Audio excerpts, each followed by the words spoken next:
Deuteronomy 1. These are the words Moses spoke to all Israel in the desert east of the Jordan, that is, in the Arab opposite Suph, between Paran and Tophel, Laban, Hazeroth and Dizahab. It takes 11 days to go from Horeb to Kadesh Barnea by the Mount Seir road. In the 40th year, on the first day of the 11th month, Moses proclaimed to the Israelites all that the Lord had commanded him concerning them. This was after he had defeated Sihon king of the Amorites, who reigned in Heshbon, and at Edrei had defeated Og king of Bashan, who reigned in Ashtaroth. East of the Jordan in the territory of Moab, Moses began to expound this law, saying, The Lord our God said to us at Horeb, You have stayed long enough at this mountain. Break camp and advance into the hill country of the Amorites, go to all the neighboring peoples in the Arabah, in the mountains, in the western foothills, in the Negev and along the coast, to the land of the Canaanites and to Lebanon, as far as the great river, the Euphrates. See, I have given you this land. Go in and take possession of the land that the Lord swore he would give to your fathers, to Abraham, Isaac, and Jacob, and to their descendants after them. At that time I said to you, You are too heavy a burden for me to carry alone. The Lord your God has increased your numbers so that today you are as many as the stars in the sky. May the Lord, the God of your fathers, increase you 1,000 times and bless you as he has promised. But how can I bear your problems and your burdens and your disputes all by myself? Choose some wise, understanding, and respected men from each of your tribes, and I will set them over you. You answered me, What you propose to do is good. So I took the leading men of your tribes, wise and respected men, and appointed them to have authority over you as commanders of thousands, of hundreds, of 50s and of 10s, and as tribal officials. And I charged your judges at that time, Hear the disputes between your brothers and judge fairly, whether the case is between brother Israelites or between one of them and an alien. Do not show partiality in judging, hear both small and great alike. Do not be afraid of any man, for judgment belongs to God. Bring me any case too hard for you, and I will hear it. And at that time I told you everything you were to do. Then, as the Lord our God commanded us, we set out from Horeb and went towards the hill country of the Amorites through all that vast and dreadful desert that you have seen, and so we reached Kadesh Barnea. Then I said to you, You have reached the hill country of the Amorites, which the Lord our God is giving us. See, the Lord your God has given you the land. Go up and take possession of it as the Lord, the God of your fathers, told you. Do not be afraid, do not be discouraged. Then all of you came to me and said, Let us send men ahead to spy out the land for us and bring back a report about the route we are to take and the towns we will come to. The idea seemed good to me, so I selected 12 of you, 1 man from each tribe. They left and went up into the hill country, and came to the valley of Eshcol and explored it. Taking with them some of the fruit of the land, they brought it down to us and reported, It is a good land that the Lord our God is giving us. But you were unwilling to go up, you rebelled against the command of the Lord your God. You grumbled in your tents and said, The Lord hates us, so he brought us out of Egypt to deliver us into the hands of the Amorites to destroy us. Where can we go? Our brothers have made us lose heart. They say, The people are stronger and taller than we are, the cities are large, with walls up to the sky. We even saw the Anakites there. Then I said to you, Do not be terrified, do not be afraid of them. The Lord your God, who is going before you, will fight for you, as he did for you in Egypt, before your very eyes. And in the desert. There you saw how the Lord your God carried you, as a father carries his son, all the way you went until you reached this place. In spite of this, you did not trust in the Lord your God, who went ahead of you on your journey, in fire by night and in a cloud by day, to search out places for you to camp and to show you the way you should go. When the Lord heard what you said, he was angry and solemnly swore. Not a man of this evil generation shall see the good land I swore to give your forefathers. Except Caleb son of Jephunneh. He will see it, and I will give him and his descendants the land he set his feet on, because he followed the Lord wholeheartedly.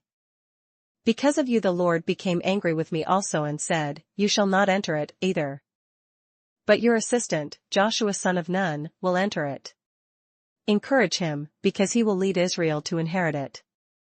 And the little ones that you said would be taken captive, your children who do not yet know good from bad, they will enter the land. I will give it to them and they will take possession of it. But as for you, turn round and set out towards the desert along the route to the Red Sea." Then you replied, "We have sinned against the Lord. We will go up and fight, as the Lord our God commanded us." So every one of you put on his weapons, thinking it easy to go up into the hill country. But the Lord said to me, "Tell them, do not go up and fight, because I will not be with you. You will be defeated by your enemies." So I told you, but you would not listen.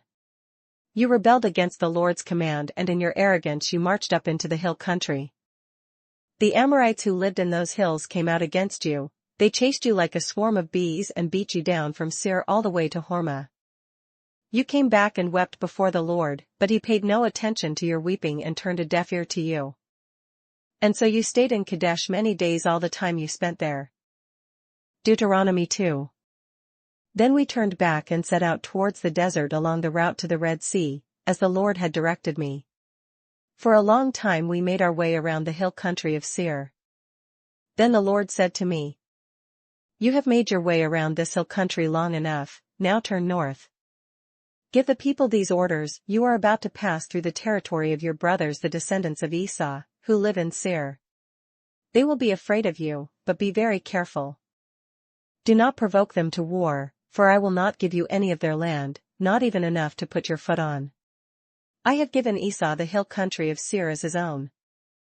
You are to pay them in silver for the food you eat and the water you drink. The Lord your God has blessed you in all the work of your hands. He has watched over your journey through this vast desert. These 40 years the Lord your God has been with you, and you have not lacked anything." So we went on past our brothers, the descendants of Esau, who live in Seir. We turned from the Arabah road, which comes up from Elath and Ezion-Geber, and traveled along the desert road of Moab. Then the Lord said to me, "Do not harass the Moabites or provoke them to war, for I will not give you any part of their land. I have given Ar to the descendants of Lot as a possession. The Emites used to live there, a people strong and numerous, and as tall as the Anakites. Like the Anakites, they too were considered Rephates, but the Moabites called them Emites. Horites used to live in Seir, but the descendants of Esau drove them out. They destroyed the Horites from before them and settled in their place, just as Israel did in the land the Lord gave them as their possession.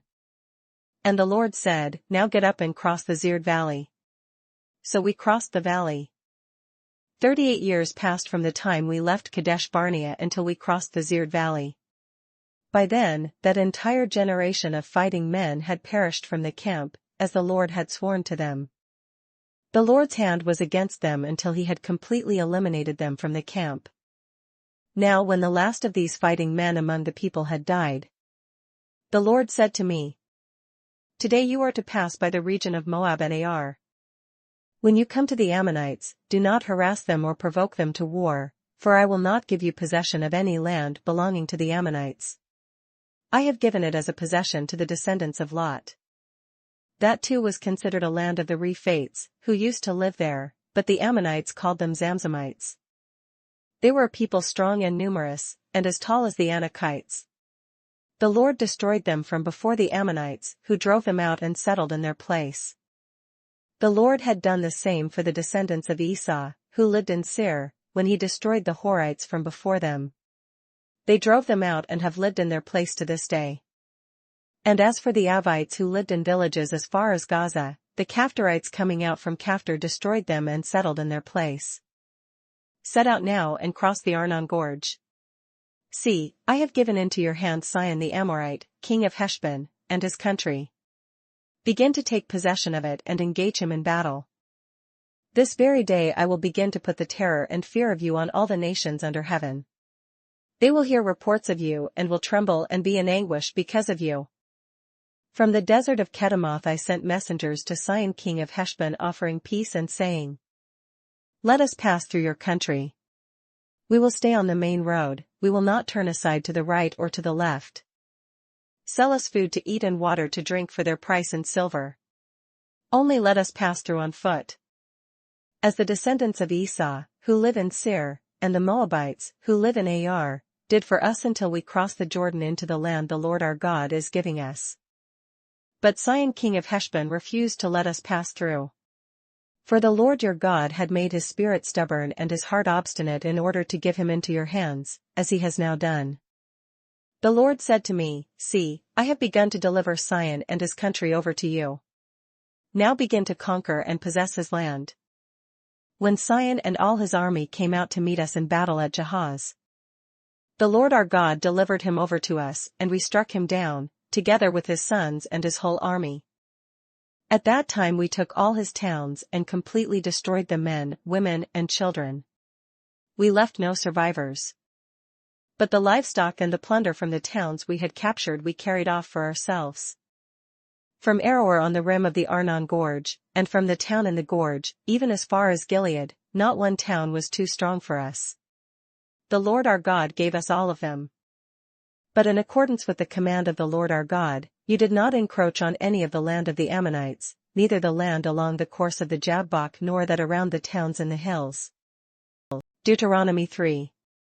Next we turned and went up along the road towards Bashan, and Og king of Bashan with his whole army marched out to meet us in battle at Edrei. The Lord said to me, Do not be afraid of him, for I have handed him over to you with his whole army and his land. Do to him what you did to Sihon king of the Amorites, who reigned in Heshbon. So the Lord our God also gave into our hands Og king of Bashan and all his army. We struck them down, leaving no survivors. At that time we took all his cities. There was not one of the 60 cities that we did not take from them, the whole region of Argob, Og's kingdom in Bashan. All these cities were fortified with high walls and with gates and bars, and there were also a great many unwalled villages. We completely destroyed them, as we had done with Sihon king of Heshbon, destroying every city, men, women, and children. But all the livestock and the plunder from their cities we carried off for ourselves. So at that time we took from these 2 kings of the Amorites the territory east of the Jordan, from the Arnon Gorge as far as Mount Hermon. Hermon is called Sirion by the Sidonians, the Amorites call it Senir. We took all the towns on the plateau, and all Gilead, and all Bashan as far as Salekah and Edrei, towns of Og's kingdom in Bashan. Only Og king of Bashan was left of the remnant of the Rephates. His bed was made of iron and was more than 13 feet long and 6 feet wide. It is still in Rabbah of the Ammonites. Of the land that we took over at that time, I gave the Reubenites and the Gadites the territory north of Aroer by the Arnon Gorge, including half the hill country of Gilead, together with its towns. The rest of Gilead and also all of Bashan, the kingdom of Og, I gave to the half-tribe of Manasseh. The whole region of Argob in Bashan used to be known as a land of the Rephates. Jair, a descendant of Manasseh, took the whole region of Argob as far as the border of the Jeshurites and the Maccathites. It was named after him, so that to this day Bashan is called Havoth Jair. And I gave Gilead to Machir. But to the Reubenites and the Gadites I gave the territory extending from Gilead down to the Arnon Gorge, the middle of the gorge being the border, and out to the Jabbok River, which is the border of the Ammonites. Its western border was the Jordan in the Arabah, from Kinnereth to the sea of the Arabah, the Salt Sea, below the slopes of Pisgah. I commanded you at that time, the Lord your God has given you this land to take possession of it. But all your able-bodied men, armed for battle, must cross over ahead of your brother Israelites. However, your wives, your children and your livestock, I know you have much livestock, may stay in the towns I have given you. Until the Lord gives rest to your brothers as he has to you, and they too have taken over the land that the Lord your God is giving them, across the Jordan. After that, each of you may go back to the possession I have given you. At that time I commanded Joshua, You have seen with your own eyes all that the Lord your God has done to these 2 kings. The Lord will do the same to all the kingdoms over there where you are going. Do not be afraid of them, the Lord your God himself will fight for you. At that time I pleaded with the Lord. O sovereign Lord, you have begun to show to your servant your greatness and your strong hand.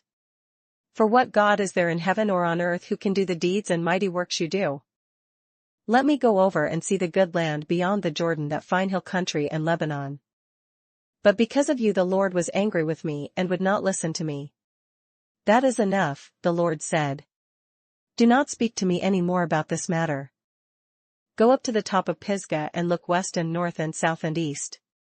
Look at the land with your own eyes, since you are not going to cross this Jordan. But commission Joshua, and encourage and strengthen him, for he will lead this people across and will cause them to inherit the land that you will see. So we stayed in the valley near Beth Peor. Deuteronomy 4. Hear now, O Israel, the decrees and laws I am about to teach you.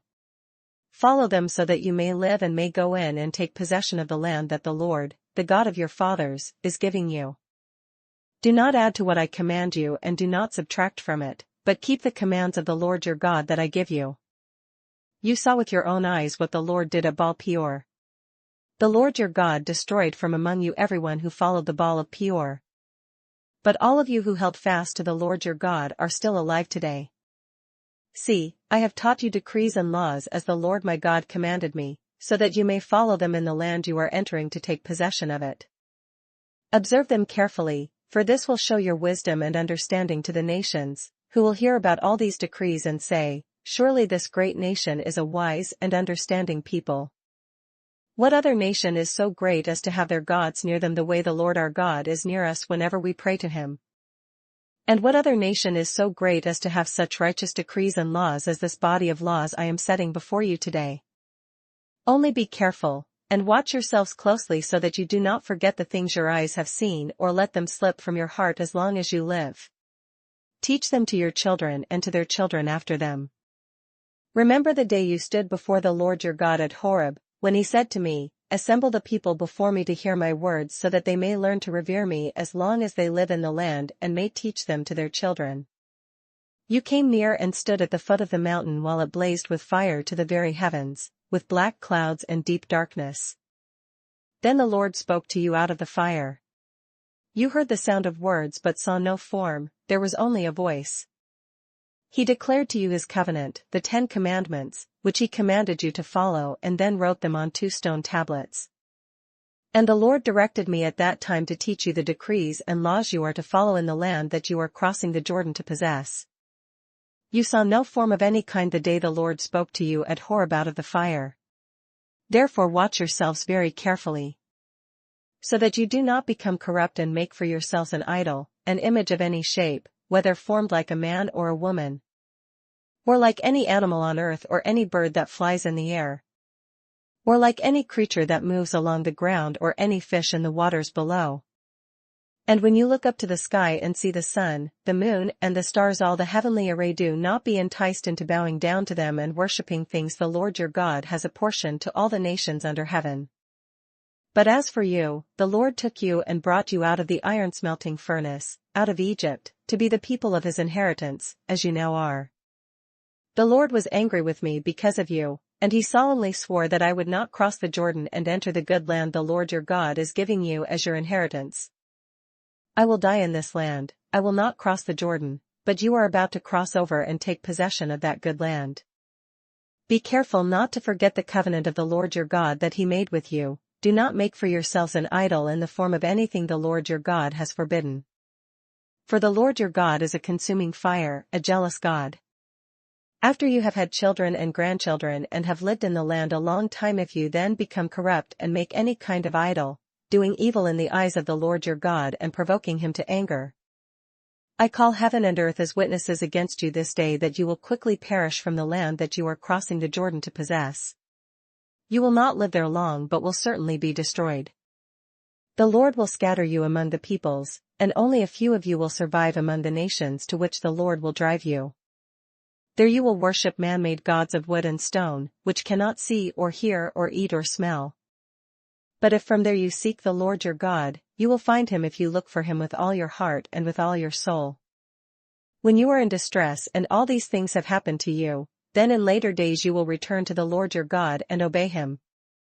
For the Lord your God is a merciful God, he will not abandon or destroy you or forget the covenant with your forefathers, which he confirmed to them by oath. Ask now about the former days, long before your time, from the day God created man on the earth, ask from one end of the heavens to the other. Has anything so great as this ever happened, or has anything like it ever been heard of? Has any other people heard the voice of God speaking out of fire, as you have, and lived? Has any God ever tried to take for himself one nation out of another nation, by testings, by miraculous signs and wonders, by war, by a mighty hand and an outstretched arm, or by great and awesome deeds, like all the things the Lord your God did for you in Egypt before your very eyes? You were shown these things so that you might know that the Lord is God, besides him there is no other. From heaven he made you hear his voice to discipline you. On earth he showed you his great fire, and you heard his words from out of the fire.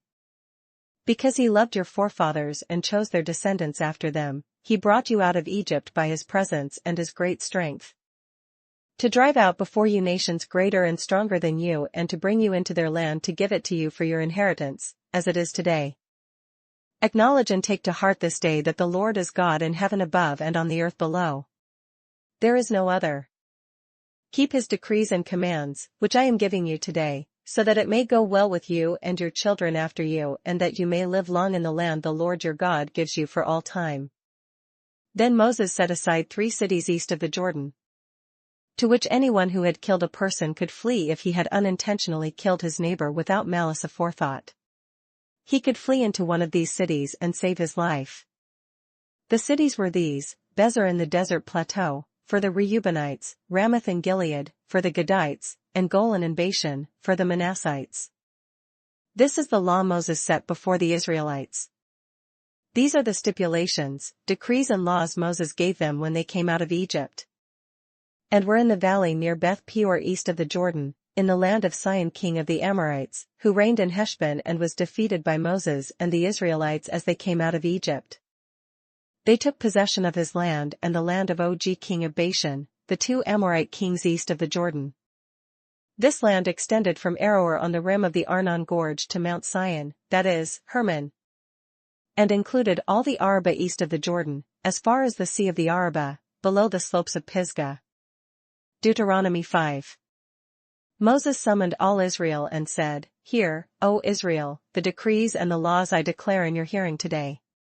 Learn them and be sure to follow them. The Lord our God made a covenant with us at Horeb. It was not with our fathers that the Lord made this covenant, but with us, with all of us who are alive here today. The Lord spoke to you face to face out of the fire on the mountain. At that time I stood between the Lord and you to declare to you the word of the Lord, because you were afraid of the fire and did not go up the mountain." And he said, "I am the Lord your God, who brought you out of Egypt, out of the land of slavery. You shall have no other gods before me. You shall not make for yourself an idol in the form of anything in heaven above or on the earth beneath or in the waters below. You shall not bow down to them or worship them, for I, the Lord your God, am a jealous God, punishing the children for the sin of the fathers to the 3rd and 4th generation of those who hate me, but showing love to 1,000 generations of those who love me and keep my commandments. You shall not misuse the name of the Lord your God, for the Lord will not hold anyone guiltless who misuses his name. Observe the Sabbath day by keeping it holy, as the Lord your God has commanded you. 6 days you shall labor and do all your work, but the 7th day is a Sabbath to the Lord your God. On it you shall not do any work, neither you, nor your son or daughter, nor your manservant or maidservant, nor your ox, your donkey, or any of your animals, nor the alien within your gates, so that your manservant and maidservant may rest, as you do. Remember that you were slaves in Egypt and that the Lord your God brought you out of there with a mighty hand and an outstretched arm. Therefore the Lord your God has commanded you to observe the Sabbath day. Honor your father and your mother, as the Lord your God has commanded you, so that you may live long and that it may go well with you in the land the Lord your God is giving you. You shall not murder. You shall not commit adultery. You shall not steal. You shall not give false testimony against your neighbor. You shall not covet your neighbor's wife. You shall not set your desire on your neighbor's house or land, his manservant or maidservant, his ox or donkey, or anything that belongs to your neighbor. These are the commandments the Lord proclaimed in a loud voice to your whole assembly there on the mountain from out of the fire, the cloud and the deep darkness, and he added nothing more. Then he wrote them on 2 stone tablets and gave them to me.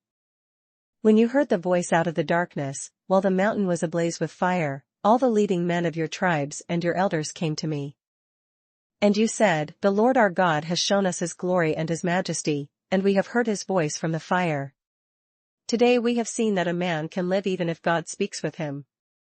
But now, why should we die? This great fire will consume us, and we will die if we hear the voice of the Lord our God any longer. For what mortal man has ever heard the voice of the living God speaking out of fire, as we have, and survived? Go near and listen to all that the Lord our God says. Then tell us whatever the Lord our God tells you. We will listen and obey." The Lord heard you when you spoke to me, and the Lord said to me, "I have heard what this people said to you. Everything they said was good. Oh, that their hearts would be inclined to fear me and keep all my commands always, so that it might go well with them and their children forever. Go, tell them to return to their tents. But you stay here with me so that I may give you all the commands, decrees and laws that you are to teach them to follow in the land I am giving them to possess. So be careful to do what the Lord your God has commanded you, do not turn aside to the right or to the left. Walk in all the way that the Lord your God has commanded you, so that you may live and prosper and prolong your days in the land that you will possess." Deuteronomy 6. These are the commands, decrees and laws the Lord your God directed me to teach you to observe in the land that you are crossing the Jordan to possess, so that you, your children and their children after them may fear the Lord your God as long as you live by keeping all his decrees and commands that I give you, and so that you may enjoy long life. Hear, O Israel, and be careful to obey so that it may go well with you and that you may increase greatly in a land flowing with milk and honey, just as the Lord, the God of your fathers, promised you. Hear, O Israel, the Lord our God, the Lord is one. Love the Lord your God with all your heart and with all your soul and with all your strength. These commandments that I give you today are to be upon your hearts. Impress them on your children. Talk about them when you sit at home and when you walk along the road, when you lie down and when you get up. Tie them as symbols on your hands and bind them on your foreheads. Write them on the doorframes of your houses and on your gates. When the Lord your God brings you into the land he swore to your fathers, to Abraham, Isaac and Jacob, to give you a land with large, flourishing cities you did not build, houses filled with all kinds of good things you did not provide, wells you did not dig, and vineyards and olive groves you did not plant, then when you eat and are satisfied, be careful that you do not forget the Lord, who brought you out of Egypt, out of the land of slavery. Fear the Lord your God, serve him only and take your oaths in his name. Do not follow other gods, the gods of the peoples around you. For the Lord your God, who is among you, is a jealous God, and his anger will burn against you, and he will destroy you from the face of the land. Do not test the Lord your God as you did at Massah. Be sure to keep the commands of the Lord your God and the stipulations and decrees he has given you. Do what is right and good in the Lord's sight, so that it may go well with you and you may go in and take over the good land that the Lord promised on oath to your forefathers, thrusting out all your enemies before you, as the Lord said. In the future, when your son asks you, "What is the meaning of the stipulations, decrees and laws the Lord our God has commanded you?" tell him, "We were slaves of Pharaoh in Egypt, but the Lord brought us out of Egypt with a mighty hand. Before our eyes the Lord sent miraculous signs and wonders great and terrible upon Egypt and Pharaoh and his whole household. But he brought us out from there to bring us in and give us the land that he promised on oath to our forefathers." The Lord commanded us to obey all these decrees and to fear the Lord our God, so that we might always prosper and be kept alive, as is the case today. And if we are careful to obey all this law before the Lord our God, as he has commanded us, that will be our righteousness. Deuteronomy 7. When the Lord your God brings you into the land you are entering to possess and drives out before you many nations, the Hittites, Girgashites, Amorites, Canaanites, Perizzites, Hivites and Jebusites, 7 nations larger and stronger than you. And when the Lord your God has delivered them over to you and you have defeated them, then you must destroy them totally. Make no treaty with them, and show them no mercy. Do not intermarry with them. Do not give your daughters to their sons or take their daughters for your sons. For they will turn your sons away from following me to serve other gods, and the Lord's anger will burn against you and will quickly destroy you. This is what you are to do to them: break down their altars, smash their sacred stones, cut down their Asherah poles and burn their idols in the fire. For you are a people holy to the Lord your God. The Lord your God has chosen you out of all the peoples on the face of the earth to be his people, his treasured possession. The Lord did not set his affection on you and choose you because you were more numerous than other peoples, for you were the fewest of all peoples. But it was because the Lord loved you and kept the oath he swore to your forefathers that he brought you out with a mighty hand and redeemed you from the land of slavery, from the power of Pharaoh king of Egypt. Know therefore that the Lord your God is God, he is the faithful God, keeping his covenant of love to 1,000 generations of those who love him and keep his commands. But those who hate him he will repay to their face by destruction, he will not be slow to repay to their face those who hate him. Therefore, take care to follow the commands, decrees and laws I give you today. If you pay attention to these laws and are careful to follow them, then the Lord your God will keep his covenant of love with you, as he swore to your forefathers. He will love you and bless you and increase your numbers. He will bless the fruit of your womb, the crops of your land, your grain, new wine and oil, the calves of your herds and the lambs of your flocks in the land that he swore to your forefathers to give you. You will be blessed more than any other people, none of your men or women will be childless, nor any of your livestock without young. The Lord will keep you free from every disease. He will not inflict on you the horrible diseases you knew in Egypt, but he will inflict them on all who hate you. You must destroy all the peoples the Lord your God gives over to you. Do not look on them with pity and do not serve their gods, for that will be a snare to you. You may say to yourselves, these nations are stronger than we are. How can we drive them out? But do not be afraid of them, remember well what the Lord your God did to Pharaoh and to all Egypt. You saw with your own eyes the great trials, the miraculous signs and wonders, the mighty hand and outstretched arm, with which the Lord your God brought you out. The Lord your God will do the same to all the peoples you now fear.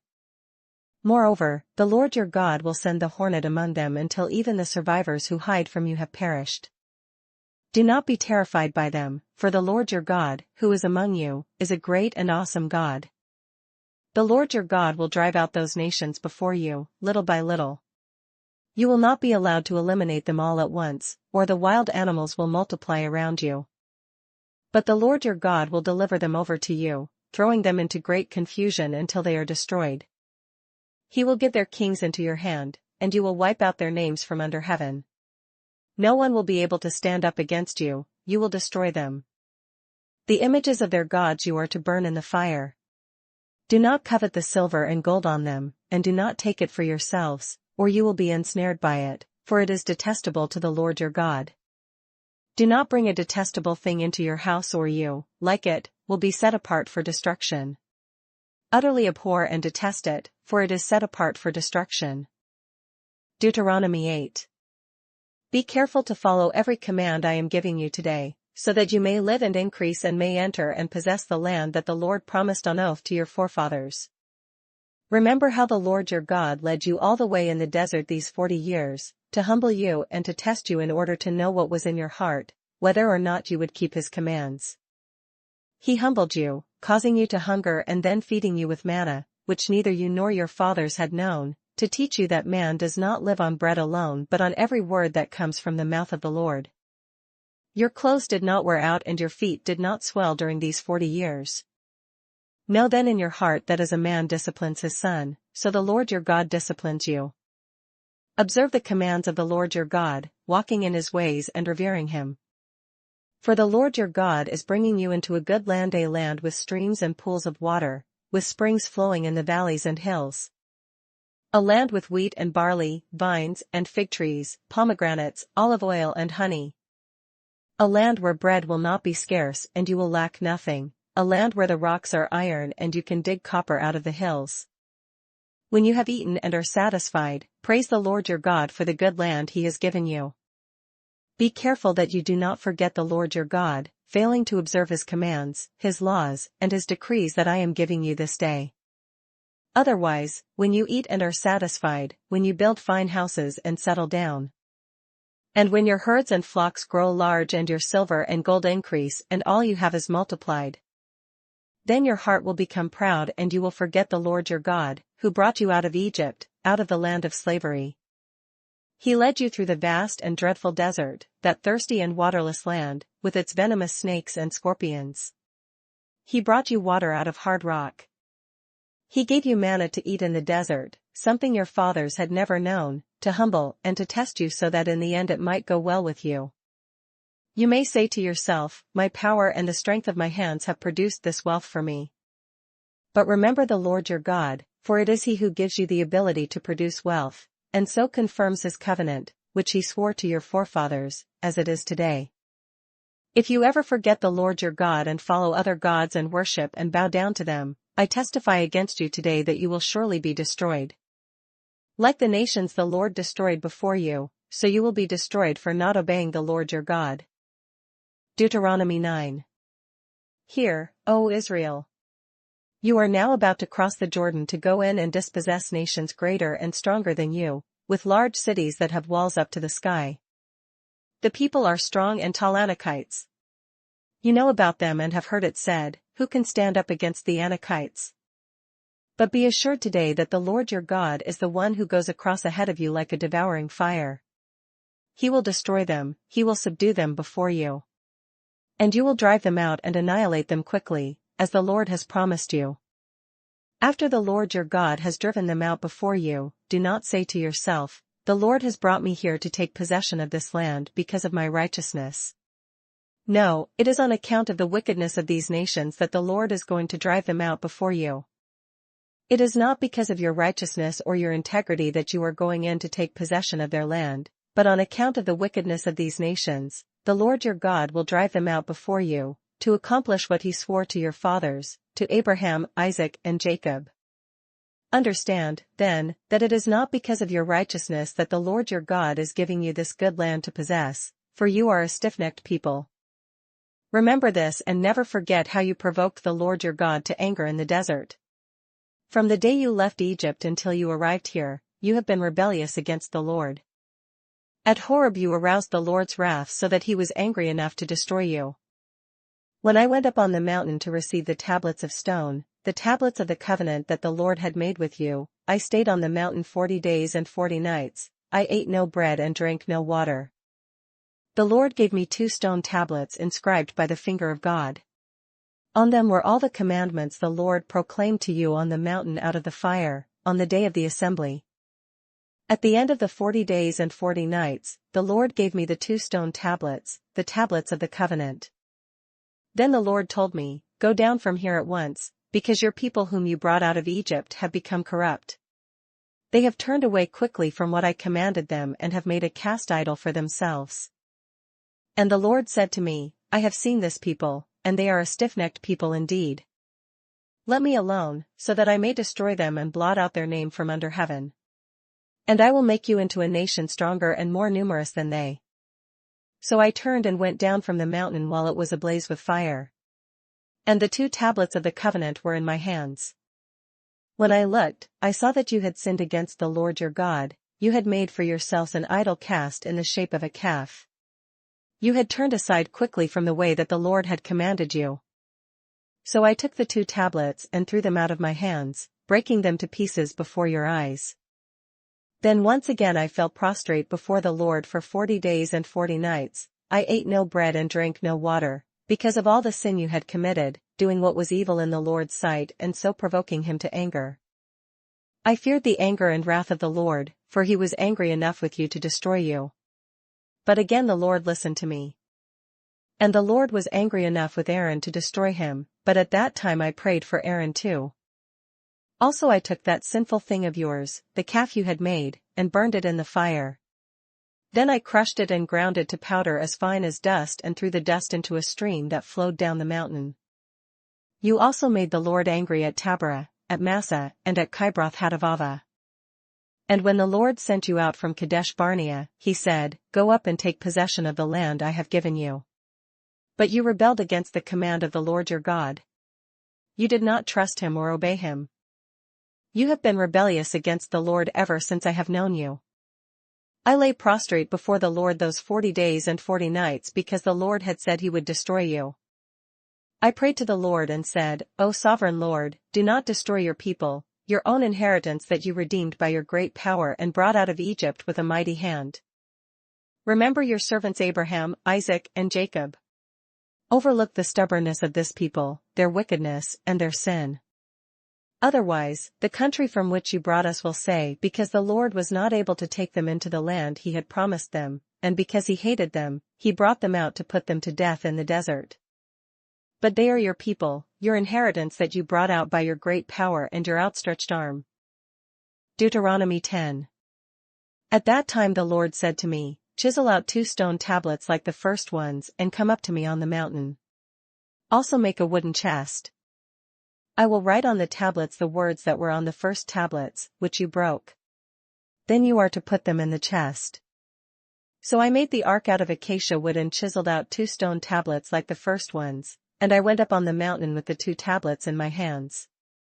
The Lord wrote on these tablets what he had written before, the 10 commandments he had proclaimed to you on the mountain, out of the fire, on the day of the assembly. And the Lord gave them to me. Then I came back down the mountain and put the tablets in the ark I had made, as the Lord commanded me, and they are there now. The Israelites traveled from the wells of the Jochenites to Mosera. There Aaron died and was buried, and Eleazar his son succeeded him as priest. From there they traveled to Gudgoda and on to Jotbatha, a land with streams of water. At that time the Lord set apart the tribe of Levi to carry the ark of the covenant of the Lord, to stand before the Lord to minister and to pronounce blessings in his name, as they still do today. That is why the Levites have no share or inheritance among their brothers, the Lord is their inheritance, as the Lord your God told them. Now I had stayed on the mountain 40 days and nights, as I did the first time, and the Lord listened to me at this time also.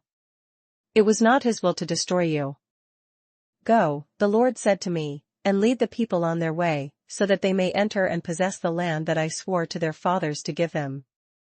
And now, O Israel, what does the Lord your God ask of you but to fear the Lord your God, to walk in all his ways, to love him, to serve the Lord your God with all your heart and with all your soul, and to observe the Lord's commands and decrees that I am giving you today for your own good?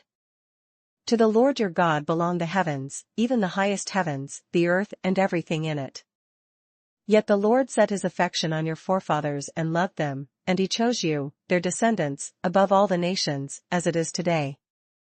Circumcise your hearts, therefore, and do not be stiff-necked any longer. For the Lord your God is God of gods and Lord of lords, the great God, mighty and awesome, who shows no partiality and accepts no bribes. He defends the cause of the fatherless and the widow, and loves the alien, giving him food and clothing. And you are to love those who are aliens, for you yourselves were aliens in Egypt. Fear the Lord your God and serve him. Hold fast to him and take your oaths in his name. He is your praise, he is your God, who performed for you those great and awesome wonders you saw with your own eyes. Your forefathers who went down into Egypt were 70 in all, and now the Lord your God has made you as numerous as the stars in the sky. Deuteronomy 11. Love the Lord your God and keep his requirements, his decrees, his laws and his commands always. Remember today that your children were not the ones who saw and experienced the discipline of the Lord your God, his majesty, his mighty hand, his outstretched arm.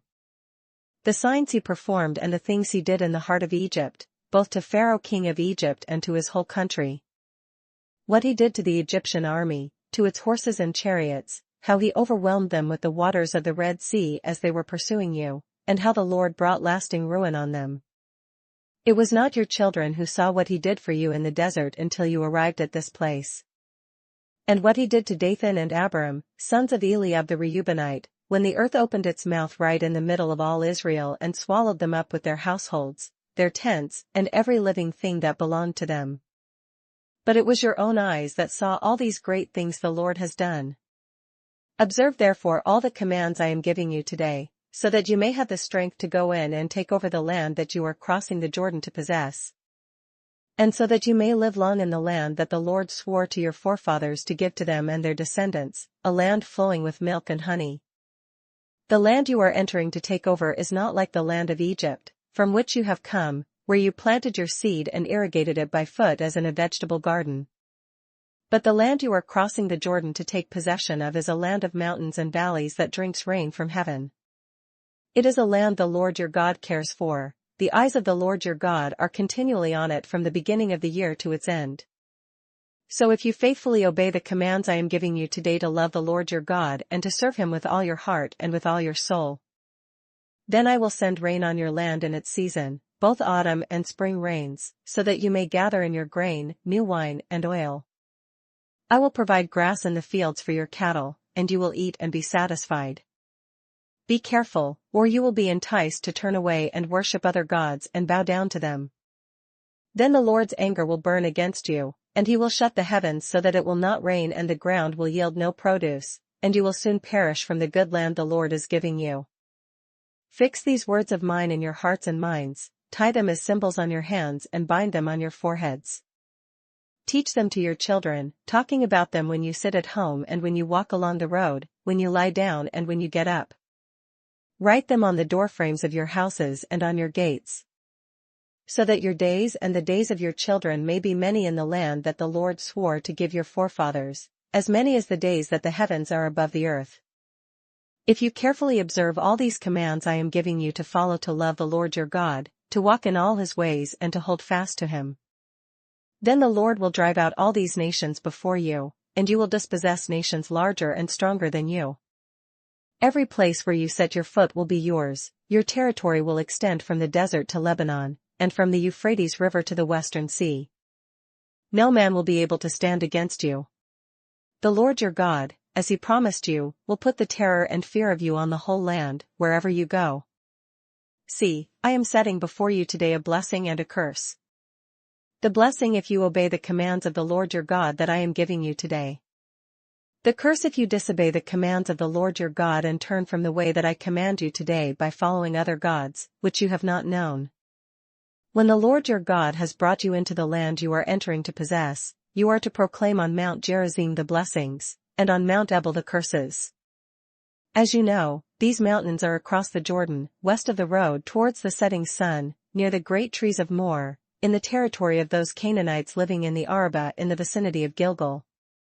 You are about to cross the Jordan to enter and take possession of the land the Lord your God is giving you. When you have taken it over and are living there, be sure that you obey all the decrees and laws I am setting before you today. Deuteronomy 12. These are the decrees and laws you must be careful to follow in the land that the Lord, the God of your fathers, has given you to possess as long as you live in the land. Destroy completely all the places on the high mountains and on the hills and under every spreading tree where the nations you are dispossessing worship their gods. Break down their altars, smash their sacred stones and burn their Asherah poles in the fire, cut down the idols of their gods and wipe out their names from those places. You must not worship the Lord your God in their way. But you are to seek the place the Lord your God will choose from among all your tribes to put his name there for his dwelling. To that place you must go. There bring your burnt offerings and sacrifices, your tithes and special gifts, what you have vowed to give and your freewill offerings, and the firstborn of your herds and flocks. There, in the presence of the Lord your God, you and your family shall eat and shall rejoice in everything you have put your hand to, because the Lord your God has blessed you. You are not to do as we do here today, everyone as he sees fit. Since you have not yet reached the resting place and the inheritance the Lord your God is giving you. But you will cross the Jordan and settle in the land the Lord your God is giving you as an inheritance, and he will give you rest from all your enemies around you so that you will live in safety. Then to the place the Lord your God will choose as a dwelling for his name there you are to bring everything I command you, your burnt offerings and sacrifices, your tithes and special gifts, and all the choice possessions you have vowed to the Lord. And there rejoice before the Lord your God, you, your sons and daughters, your menservants and maidservants, and the Levites from your towns, who have no allotment or inheritance of their own. Be careful not to sacrifice your burnt offerings anywhere you please. Offer them only at the place the Lord will choose in one of your tribes, and there observe everything I command you. Nevertheless, you may slaughter your animals in any of your towns and eat as much of the meat as you want, as if it were gazelle or deer, according to the blessing the Lord your God gives you. Both the ceremonially unclean and the clean may eat it. But you must not eat the blood, pour it out on the ground like water. You must not eat in your own towns the tithe of your grain and new wine and oil, or the firstborn of your herds and flocks, or whatever you have vowed to give, or your freewill offerings or special gifts. Instead, you are to eat them in the presence of the Lord your God at the place the Lord your God will choose you, your sons and daughters, your menservants and maidservants, and the Levites from your towns, and you are to rejoice before the Lord your God in everything you put your hand to. Be careful not to neglect the Levites as long as you live in your land. When the Lord your God has enlarged your territory as he promised you, and you crave meat and say, I would like some meat, then you may eat as much of it as you want.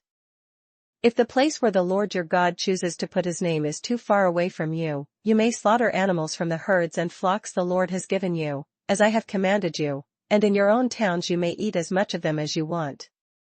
Eat them as you would gazelle or deer. Both the ceremonially unclean and the clean may eat. But be sure you do not eat the blood, because the blood is the life, and you must not eat the life with the meat. You must not eat the blood, pour it out on the ground like water.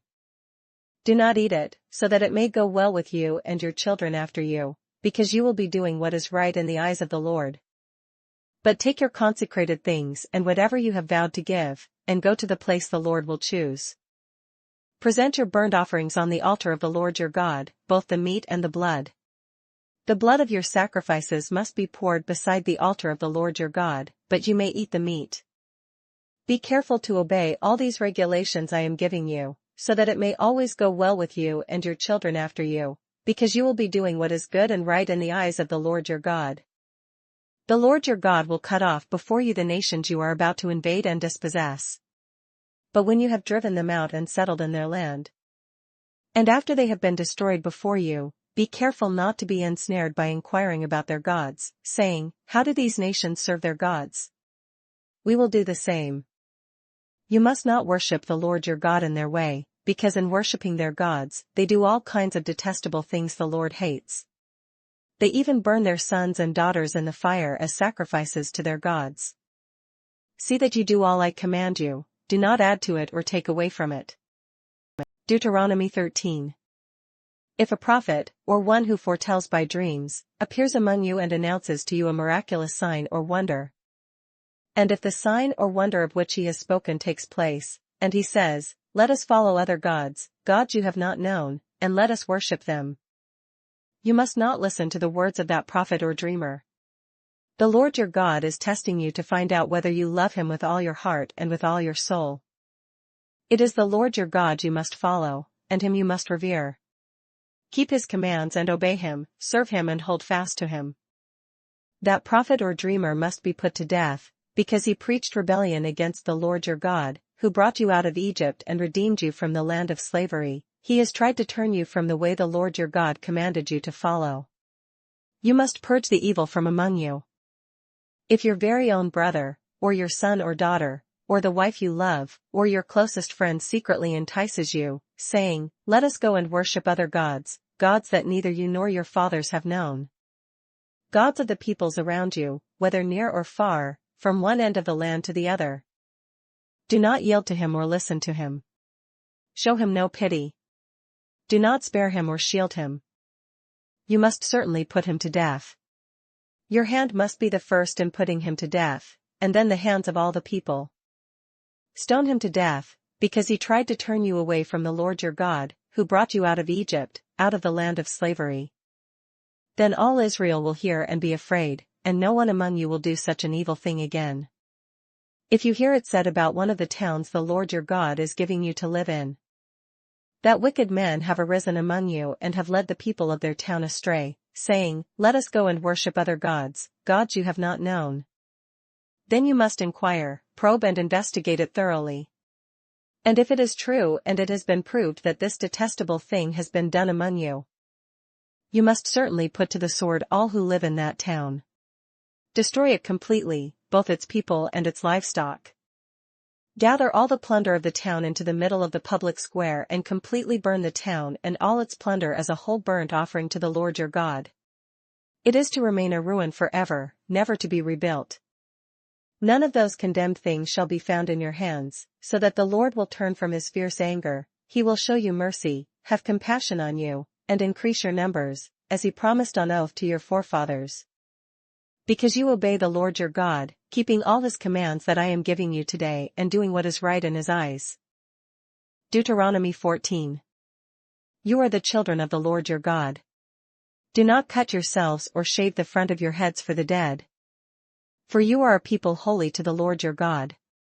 Out of all the peoples on the face of the earth, the Lord has chosen you to be his treasured possession. Do not eat any detestable thing. These are the animals you may eat: the ox, the sheep, the goat, the deer, the gazelle, the roe deer, the wild goat, the ibex, the antelope and the mountain sheep. You may eat any animal that has a split hoof divided in two and that chews the cud. However, of those that chew the cud or that have a split hoof completely divided you may not eat: the camel, the rabbit or the coney. Although they chew the cud, they do not have a split hoof, they are ceremonially unclean for you. The pig is also unclean, although it has a split hoof, it does not chew the cud. You are not to eat their meat or touch their carcasses. Of all the creatures living in the water, you may eat any that has fins and scales. But anything that does not have fins and scales you may not eat, for you it is unclean. You may eat any clean bird. But these you may not eat: the eagle, the vulture, the black vulture, the red kite, the black kite, any kind of falcon, any kind of raven, the horned owl, the screech owl, the gull, any kind of hawk, the little owl, the great owl, the white owl, the desert owl, the osprey, the cormorant, the stork, any kind of heron, the hoopoe and the bat. All flying insects that swarm are unclean to you, do not eat them. But any winged creature that is clean you may eat. Do not eat anything you find already dead. You may give it to an alien living in any of your towns, and he may eat it, or you may sell it to a foreigner. But you are a people holy to the Lord your God. Do not cook a young goat in its mother's milk. Be sure to set aside 1/10 of all that your fields produce each year. Eat the tithe of your grain, new wine and oil, and the firstborn of your herds and flocks in the presence of the Lord your God at the place he will choose as a dwelling for his name, so that you may learn to revere the Lord your God always. But if that place is too distant and you have been blessed by the Lord your God and cannot carry your tithe, because the place where the Lord will choose to put his name is so far away, then exchange your tithe for silver, and take the silver with you and go to the place the Lord your God will choose. Use the silver to buy whatever you like: cattle, sheep, wine or other fermented drink, or anything you wish. Then you and your household shall eat there in the presence of the Lord your God and rejoice. And do not neglect the Levites living in your towns, for they have no allotment or inheritance of their own. At the end of every 3 years, bring all the tithes of that year's produce and store it in your towns, so that the Levites, who have no allotment or inheritance of their own, and the aliens, the fatherless and the widows who live in your towns may come and eat and be satisfied, and so that the Lord your God may bless you in all the work of your hands. Deuteronomy 15. At the end of every 7 years you must cancel debts. This is how it is to be done: every creditor shall cancel the loan he has made to his fellow Israelite. He shall not require payment from his fellow Israelite or brother, because the Lord's time for canceling debts has been proclaimed. You may require payment from a foreigner, but you must cancel any debt your brother owes you. However, there should be no poor among you, for in the land the Lord your God is giving you to possess as your inheritance, he will richly bless you. If only you fully obey the Lord your God and are careful to follow all these commands I am giving you today. For the Lord your God will bless you as he has promised, and you will lend to many nations but will borrow from none. You will rule over many nations but none will rule over you. If there is a poor man among your brothers in any of the towns of the land that the Lord your God is giving you, do not be hard-hearted or tight-fisted towards your poor brother. Rather be open-handed and freely lend him whatever he needs. Be careful not to harbor this wicked thought: the 7th year, the year for canceling debts, is near, so that you do not show ill will towards your needy brother and give him nothing. He may then appeal to the Lord against you, and you will be found guilty of sin. Give generously to him and do so without a grudging heart, then because of this the Lord your God will bless you in all your work and in everything you put your hand to. There will always be poor people in the land. Therefore I command you to be open-handed towards your brothers and towards the poor and needy in your land. If a fellow Hebrew, a man or woman, sells himself to you and serves you 6 years, in the 7th year you must let him go free. And when you release him, do not send him away empty-handed. Supply him liberally from your flock, your threshing floor, and your winepress. Give to him as the Lord your God has blessed you. Remember that you were slaves in Egypt and the Lord your God redeemed you. That is why I give you this command today. But if your servant says to you, I do not want to leave you, because he loves you and your family and is well off with you, then take an awl and push it through his earlobe into the door, and he will become your servant for life. Do the same for your maidservant. Do not consider it a hardship to set your servant free, because his service to you these 6 years has been worth twice as much as that of a hired hand. And the Lord your God will bless you in everything you do. Set apart for the Lord your God every firstborn male of your herds and flocks. Do not put the firstborn of your oxen to work, and do not shear the firstborn of your sheep. Each year you and your family are to eat them in the presence of the Lord your God at the place he will choose. If an animal has a defect, is lame or blind, or has any serious flaw, you must not sacrifice it to the Lord your God. You are to eat it in your own towns. Both the ceremonially unclean and the clean may eat it, as if it were gazelle or deer. But you must not eat the blood, pour it out on the ground like water. Deuteronomy 16. Observe the month of Abib and celebrate the Passover of the Lord your God, because in the month of Abib he brought you out of Egypt by night. Sacrifice as the Passover to the Lord your God an animal from your flock or herd at the place the Lord will choose as a dwelling for his name. Do not eat it with bread made with yeast, but for 7 days eat unleavened bread, the bread of affliction, because you left Egypt in haste so that all the days of your life you may remember the time of your departure from Egypt. Let no yeast be found in your possession in all your land for 7 days. Do not let any of the meat you sacrifice on the evening of the first day remain until morning. You must not sacrifice the Passover in any town the Lord your God gives you, except in the place he will choose as a dwelling for his name. There you must sacrifice the Passover in the evening, when the sun goes down, on the anniversary of your departure from Egypt. Roast it and eat it at the place the Lord your God will choose. Then in the morning return to your tents. For 6 days eat unleavened bread, and on the 7th day hold an assembly to the Lord your God and do no work. Count off 7 weeks from the time you begin to put the sickle to the standing corn. Then celebrate the Feast of Weeks to the Lord your God by giving a freewill offering in proportion to the blessings the Lord your God has given you. And rejoice before the Lord your God at the place he will choose as a dwelling for his name, you, your sons and daughters, your menservants and maidservants, the Levites in your towns, and the aliens, the fatherless and the widows living among you. Remember that you were slaves in Egypt, and follow carefully these decrees. Celebrate the Feast of Tabernacles for 7 days after you have gathered the produce of your threshing floor and your winepress. Be joyful at your feast, you, your sons and daughters, your menservants and maidservants, and the Levites, the aliens, the fatherless and the widows who live in your towns. For 7 days celebrate the feast to the Lord your God at the place the Lord will choose. For the Lord your God will bless you in all your harvest and in all the work of your hands, and your joy will be complete. 3 times a year all your men must appear before the Lord your God at the place he will choose, at the Feast of Unleavened Bread, the Feast of Weeks and the Feast of Tabernacles. No man should appear before the Lord empty-handed. Each of you must bring a gift in proportion to the way the Lord your God has blessed you.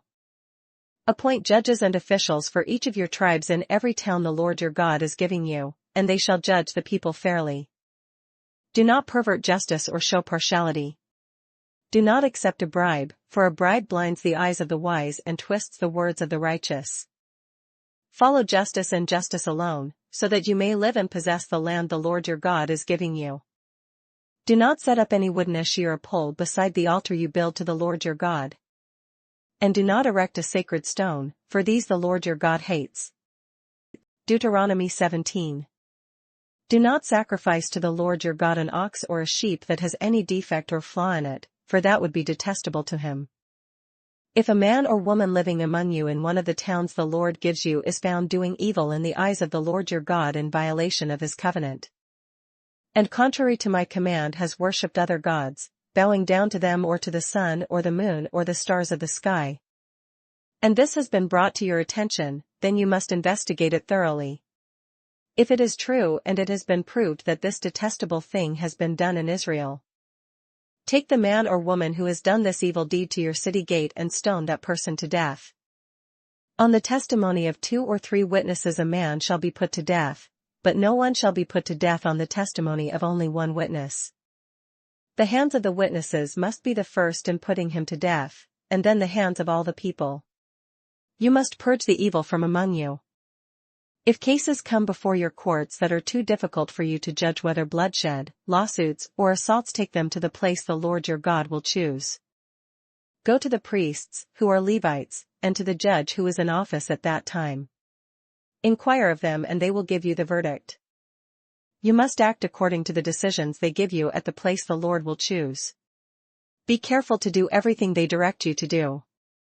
Act according to the law they teach you and the decisions they give you. Do not turn aside from what they tell you, to the right or to the left. The man who shows contempt for the judge or for the priest who stands ministering there to the Lord your God must be put to death. You must purge the evil from Israel.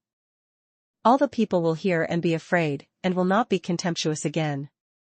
When you enter the land the Lord your God is giving you and have taken possession of it and settled in it, and you say, "Let us set a king over us like all the nations around us." Be sure to appoint over you the king the Lord your God chooses. He must be from among your own brothers. Do not place a foreigner over you, one who is not a brother Israelite. The king, moreover, must not acquire great numbers of horses for himself or make the people return to Egypt to get more of them, for the Lord has told you, you are not to go back that way again. He must not take many wives, or his heart will be led astray. He must not accumulate large amounts of silver and gold. When he takes the throne of his kingdom, he is to write for himself on a scroll a copy of this law, taken from that of the priests, who are Levites. It is to be with him, and he is to read it all the days of his life so that he may learn to revere the Lord his God and follow carefully all the words of this law and these decrees, and not consider himself better than his brothers and turn from the law to the right or to the left. Then he and his descendants will reign a long time over his kingdom in Israel. Deuteronomy 18. The priests, who are Levites, indeed the whole tribe of Levi, are to have no allotment or inheritance with Israel. They shall live on the offerings made to the Lord by fire, for that is their inheritance. They shall have no inheritance among their brothers, the Lord is their inheritance, as he promised them. This is the share due to the priests from the people who sacrifice a bull or a sheep, the shoulder, the jowls, and the inner parts. You are to give them the first fruits of your grain, new wine and oil, and the first wool from the shearing of your sheep. For the Lord your God has chosen them and their descendants out of all your tribes to stand and minister in the Lord's name always. If a Levite moves from one of your towns anywhere in Israel where he is living, and comes in all earnestness to the place the Lord will choose, he may minister in the name of the Lord his God like all his fellow Levites who serve there in the presence of the Lord. He is to share equally in their benefits even though he has received money from the sale of family possessions. When you enter the land the Lord your God is giving you, do not learn to imitate the detestable ways of the nations there. Let no one be found among you who sacrifices his son or daughter in the fire, who practices divination or sorcery, interprets omens, engages in witchcraft, or casts spells, or who is a medium or spiritist or who consults the dead. Anyone who does these things is detestable to the Lord, and because of these detestable practices the Lord your God will drive out those nations before you. You must be blameless before the Lord your God. The nations you will dispossess listen to those who practice sorcery or divination. But as for you, the Lord your God has not permitted you to do so. The Lord your God will raise up for you a prophet like me from among your own brothers. You must listen to him. For this is what you asked of the Lord your God at Horeb on the day of the assembly when you said, "Let us not hear the voice of the Lord our God nor see this great fire any more, or we will die." The Lord said to me, "What they say is good. I will raise up for them a prophet like you from among their brothers, I will put my words in his mouth, and he will tell them everything I command him. If anyone does not listen to my words that the prophet speaks in my name, I myself will call him to account. But a prophet who presumes to speak in my name anything I have not commanded him to say, or a prophet who speaks in the name of other gods, must be put to death. You may say to yourselves, how can we know when a message has not been spoken by the Lord? If what a prophet proclaims in the name of the Lord does not take place or come true, that is a message the Lord has not spoken. That prophet has spoken presumptuously. Do not be afraid of him. Deuteronomy 19. When the Lord your God has destroyed the nations whose land he is giving you, and when you have driven them out and settled in their towns and houses, then set aside for yourselves 3 cities centrally located in the land the Lord your God is giving you to possess. Build roads to them and divide into 3 parts the land the Lord your God is giving you as an inheritance, so that anyone who kills a man may flee there. This is the rule concerning the man who kills another and flees there to save his life, one who kills his neighbor unintentionally, without malice aforethought. For instance, a man may go into the forest with his neighbor to cut wood, and as he swings his axe to fell a tree, the head may fly off and hit his neighbor and kill him. That man may flee to one of these cities and save his life.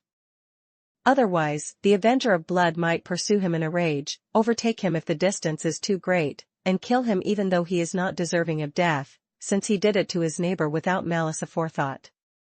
This is why I command you to set aside for yourselves 3 cities. If the Lord your God enlarges your territory, as he promised on oath to your forefathers, and gives you the whole land he promised them, because you carefully follow all these laws I command you today to love the Lord your God and to walk always in his ways, then you are to set aside 3 more cities. Do this so that innocent blood will not be shed in your land, which the Lord your God is giving you as your inheritance, and so that you will not be guilty of bloodshed. But if a man hates his neighbor and lies in wait for him, assaults and kills him, and then flees to one of these cities, the elders of his town shall send for him, bring him back from the city, and hand him over to the avenger of blood to die. Show him no pity. You must purge from Israel the guilt of shedding innocent blood, so that it may go well with you. Do not move your neighbor's boundary stone set up by your predecessors in the inheritance you receive in the land the Lord your God is giving you to possess. One witness is not enough to convict a man accused of any crime or offense he may have committed. A matter must be established by the testimony of 2 or 3 witnesses. If a malicious witness takes the stand to accuse a man of a crime, the 2 men involved in the dispute must stand in the presence of the Lord before the priests and the judges who are in office at the time. The judges must make a thorough investigation, and if the witness proves to be a liar, giving false testimony against his brother, then do to him as he intended to do to his brother. You must purge the evil from among you. The rest of the people will hear of this and be afraid, and never again will such an evil thing be done among you. Show no pity, life for life, eye for eye, tooth for tooth, hand for hand, foot for foot. Deuteronomy 20. When you go to war against your enemies and see horses and chariots and an army greater than yours, do not be afraid of them, because the Lord your God, who brought you up out of Egypt, will be with you. When you are about to go into battle, the priest shall come forward and address the army. He shall say, Hear, O Israel, today you are going into battle against your enemies. Do not be faint-hearted or afraid, do not be terrified or give way to panic before them. For the Lord your God is the one who goes with you to fight for you against your enemies to give you victory. The officers shall say to the army, Has anyone built a new house and not dedicated it? Let him go home, or he may die in battle and someone else may dedicate it. Has anyone planted a vineyard and not begun to enjoy it? Let him go home, or he may die in battle and someone else enjoy it. Has anyone become pledged to a woman and not married her? Let him go home, or he may die in battle and someone else marry her. Then the officers shall add, Is any man afraid or faint-hearted? Let him go home so that his brothers will not become disheartened too. When the officers have finished speaking to the army, they shall appoint commanders over it. When you march up to attack a city, make its people an offer of peace. If they accept and open their gates, all the people in it shall be subject to forced labor and shall work for you. If they refuse to make peace and they engage you in battle, lay siege to that city. When the Lord your God delivers it into your hand, put to the sword all the men in it. As for the women, the children, the livestock and everything else in the city, you may take these as plunder for yourselves. And you may use the plunder the Lord your God gives you from your enemies. This is how you are to treat all the cities that are at a distance from you and do not belong to the nations nearby. However, in the cities of the nations the Lord your God is giving you as an inheritance, do not leave alive anything that breathes. Completely destroy them, the Hittites, Amorites, Canaanites, Perizzites, Hivites, and Jebusites, as the Lord your God has commanded you. Otherwise, they will teach you to follow all the detestable things they do in worshipping their gods, and you will sin against the Lord your God. When you lay siege to a city for a long time, fighting against it to capture it, do not destroy its trees by putting an axe to them, because you can eat their fruit. Do not cut them down. Are the trees of the field people, that you should besiege them? However, you may cut down trees that you know are not fruit trees and use them to build siege works until the city at war with you falls. Deuteronomy 21. If a man is found slain, lying in a field in the land the Lord your God is giving you to possess, and it is not known who killed him, your elders and judges shall go out and measure the distance from the body to the neighboring towns.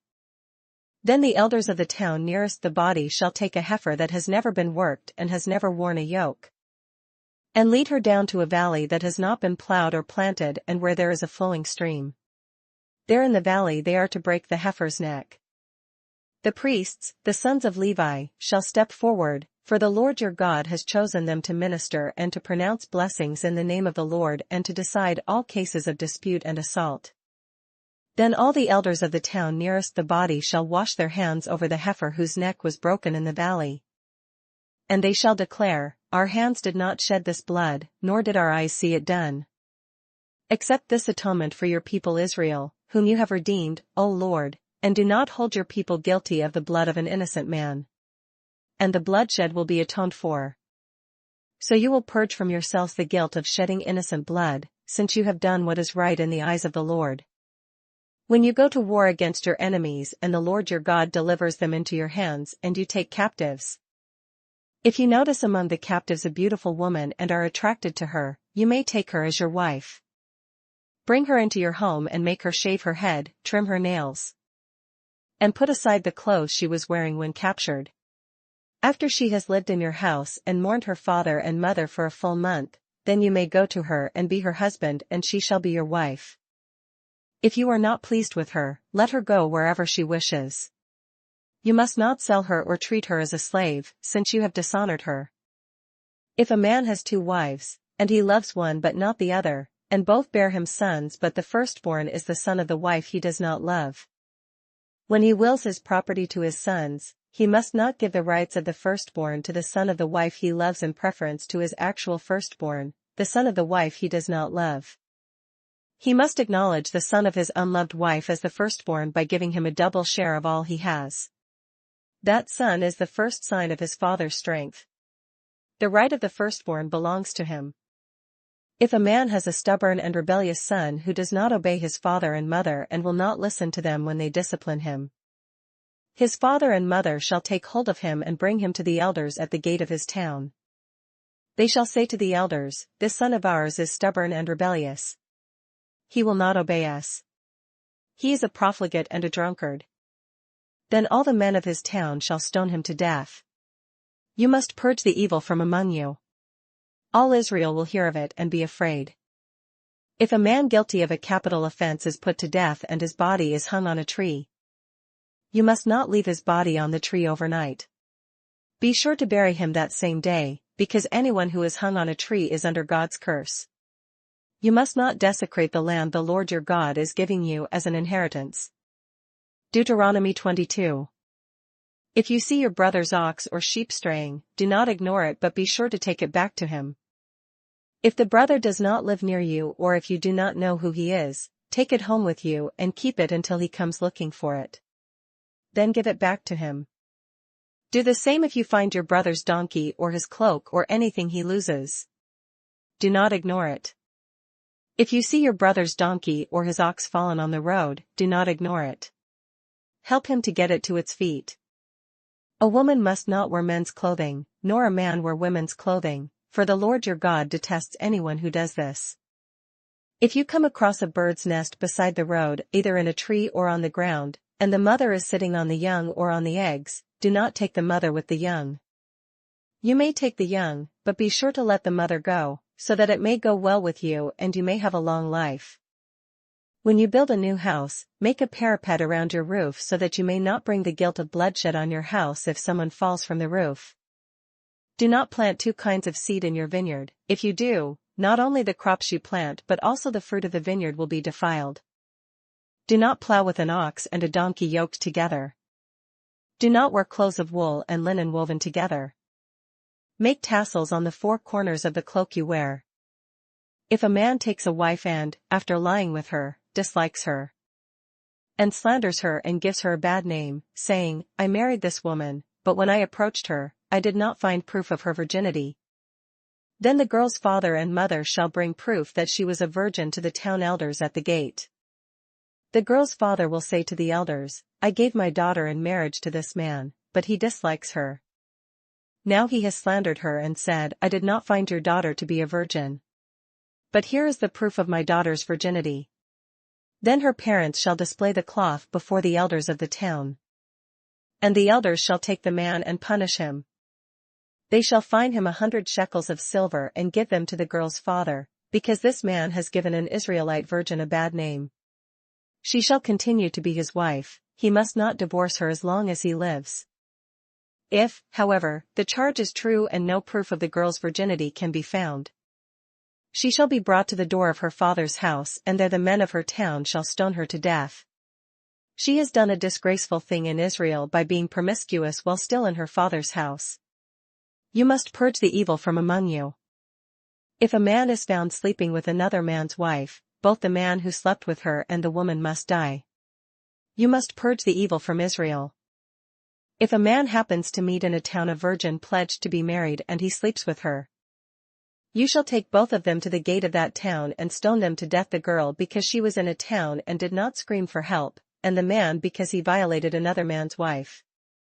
You must purge the evil from among you. But if out in the country a man happens to meet a girl pledged to be married and rapes her, only the man who has done this shall die. Do nothing to the girl, she has committed no sin deserving death. This case is like that of someone who attacks and murders his neighbor. For the man found the girl out in the country, and though the betrothed girl screamed, there was no one to rescue her. If a man happens to meet a virgin who is not pledged to be married and rapes her and they are discovered, he shall pay the girl's father 50 shekels of silver. He must marry the girl, for he has violated her. He can never divorce her as long as he lives. A man is not to marry his father's wife, he must not dishonor his father's bed. Deuteronomy 23. No one who has been emasculated by crushing or cutting may enter the assembly of the Lord. No one born of a forbidden marriage nor any of his descendants may enter the assembly of the Lord, even down to the 10th generation. No Ammonite or Moabite or any of his descendants may enter the assembly of the Lord, even down to the 10th generation. For they did not come to meet you with bread and water on your way when you came out of Egypt, and they hired Balaam son of Beor from Pethor in Aram Naharaim to pronounce a curse on you. However, the Lord your God would not listen to Balaam but turned the curse into a blessing for you, because the Lord your God loves you. Do not seek a treaty of friendship with them as long as you live. Do not abhor an Edomite, for he is your brother. Do not abhor an Egyptian, because you lived as an alien in his country. The 3rd generation of children born to them may enter the assembly of the Lord. When you are encamped against your enemies, keep away from everything impure. If one of your men is unclean because of a nocturnal emission, he is to go outside the camp and stay there. But as evening approaches he is to wash himself, and at sunset he may return to the camp. Designate a place outside the camp where you can go to relieve yourself. As part of your equipment, have something to dig with, and when you relieve yourself, dig a hole and cover up your excrement. For the Lord your God moves about in your camp to protect you and to deliver your enemies to you. Your camp must be holy, so that he will not see among you anything indecent and turn away from you. If a slave has taken refuge with you, do not hand him over to his master. Let him live among you wherever he likes and in whatever town he chooses. Do not oppress him. No Israelite man or woman is to become a shrine prostitute. You must not bring the earnings of a female prostitute or of a male prostitute into the house of the Lord your God to pay any vow, because the Lord your God detests them both. Do not charge your brother interest, whether on money or food or anything else that may earn interest. You may charge a foreigner interest, but not a brother Israelite, so that the Lord your God may bless you in everything you put your hand to in the land you are entering to possess. If you make a vow to the Lord your God, do not be slow to pay it, for the Lord your God will certainly demand it of you and you will be guilty of sin. But if you refrain from making a vow, you will not be guilty. Whatever your lips utter you must be sure to do, because you made your vow freely to the Lord your God with your own mouth. If you enter your neighbor's vineyard, you may eat all the grapes you want, but do not put any in your basket. If you enter your neighbor's cornfield, you may pick the ears with your hands, but you must not put a sickle to his standing corn. Deuteronomy 24. If a man marries a woman who becomes displeasing to him because he finds something indecent about her, and he writes her a certificate of divorce, gives it to her and sends her from his house.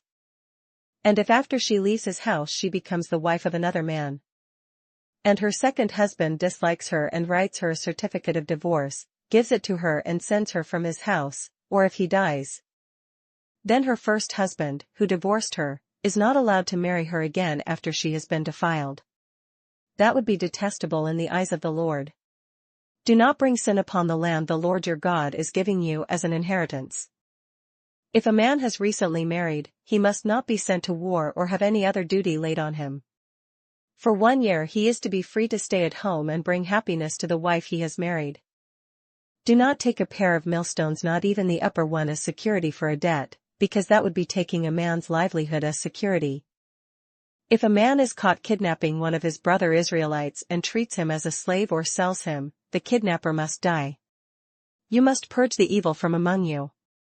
In cases of leprous diseases, be very careful to do exactly as the priests, who are Levites, instruct you. You must follow carefully what I have commanded them. Remember what the Lord your God did to Miriam along the way after you came out of Egypt. When you make a loan of any kind to your neighbor, do not go into his house to get what he is offering as a pledge. Stay outside and let the man to whom you are making the loan bring the pledge out to you. If the man is poor, do not go to sleep with his pledge in your possession. Return his cloak to him by sunset so that he may sleep in it. Then he will thank you, and it will be regarded as a righteous act in the sight of the Lord your God. Do not take advantage of a hired man who is poor and needy, whether he is a brother Israelite or an alien living in one of your towns. Pay him his wages each day before sunset, because he is poor and is counting on it.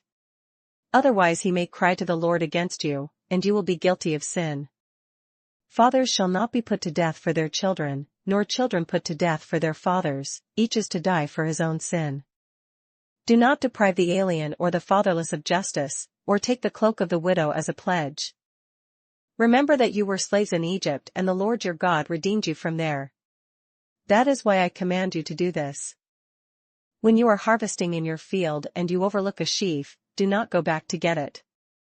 Leave it for the alien, the fatherless and the widow, so that the Lord your God may bless you in all the work of your hands. When you beat the olives from your trees, do not go over the branches a second time. Leave what remains for the alien, the fatherless and the widow. When you harvest the grapes in your vineyard, do not go over the vines again. Leave what remains for the alien, the fatherless and the widow. Remember that you were slaves in Egypt. That is why I command you to do this. Deuteronomy 25. When men have a dispute, they are to take it to court and the judges will decide the case, acquitting the innocent and condemning the guilty. If the guilty man deserves to be beaten, the judge shall make him lie down and have him flogged in his presence with the number of lashes his crime deserves. But he must not give him more than 40 lashes. If he is flogged more than that, your brother will be degraded in your eyes. Do not muzzle an ox while it is treading out the grain. If brothers are living together and one of them dies without a son, his widow must not marry outside the family. Her husband's brother shall take her and marry her and fulfill the duty of a brother-in-law to her. The first son she bears shall carry on the name of the dead brother so that his name will not be blotted out from Israel. However, if a man does not want to marry his brother's wife, she shall go to the elders at the town gate and say, "My husband's brother refuses to carry on his brother's name in Israel. He will not fulfill the duty of a brother-in-law to me." Then the elders of his town shall summon him and talk to him.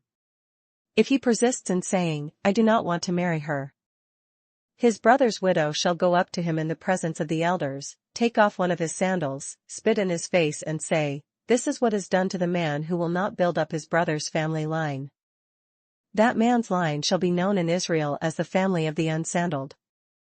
If two men are fighting and the wife of one of them comes to rescue her husband from his assailant, and she reaches out and seizes him by his private parts, you shall cut off her hand.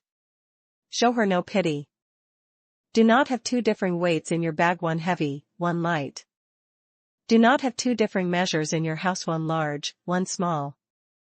You must have accurate and honest weights and measures, so that you may live long in the land the Lord your God is giving you. For the Lord your God detests anyone who does these things, anyone who deals dishonestly. Remember what the Amalekites did to you along the way when you came out of Egypt. When you were weary and worn out, they met you on your journey and cut off all who were lagging behind. They had no fear of God. When the Lord your God gives you rest from all the enemies around you in the land he is giving you to possess as an inheritance, you shall blot out the memory of Amalek from under heaven. Do not forget. Deuteronomy 26. When you have entered the land that the Lord your God is giving you as an inheritance and have taken possession of it and settled in it, take some of the first fruits of all that you produce from the soil of the land that the Lord your God is giving you and put them in a basket. Then go to the place that the Lord your God will choose as a dwelling for his name.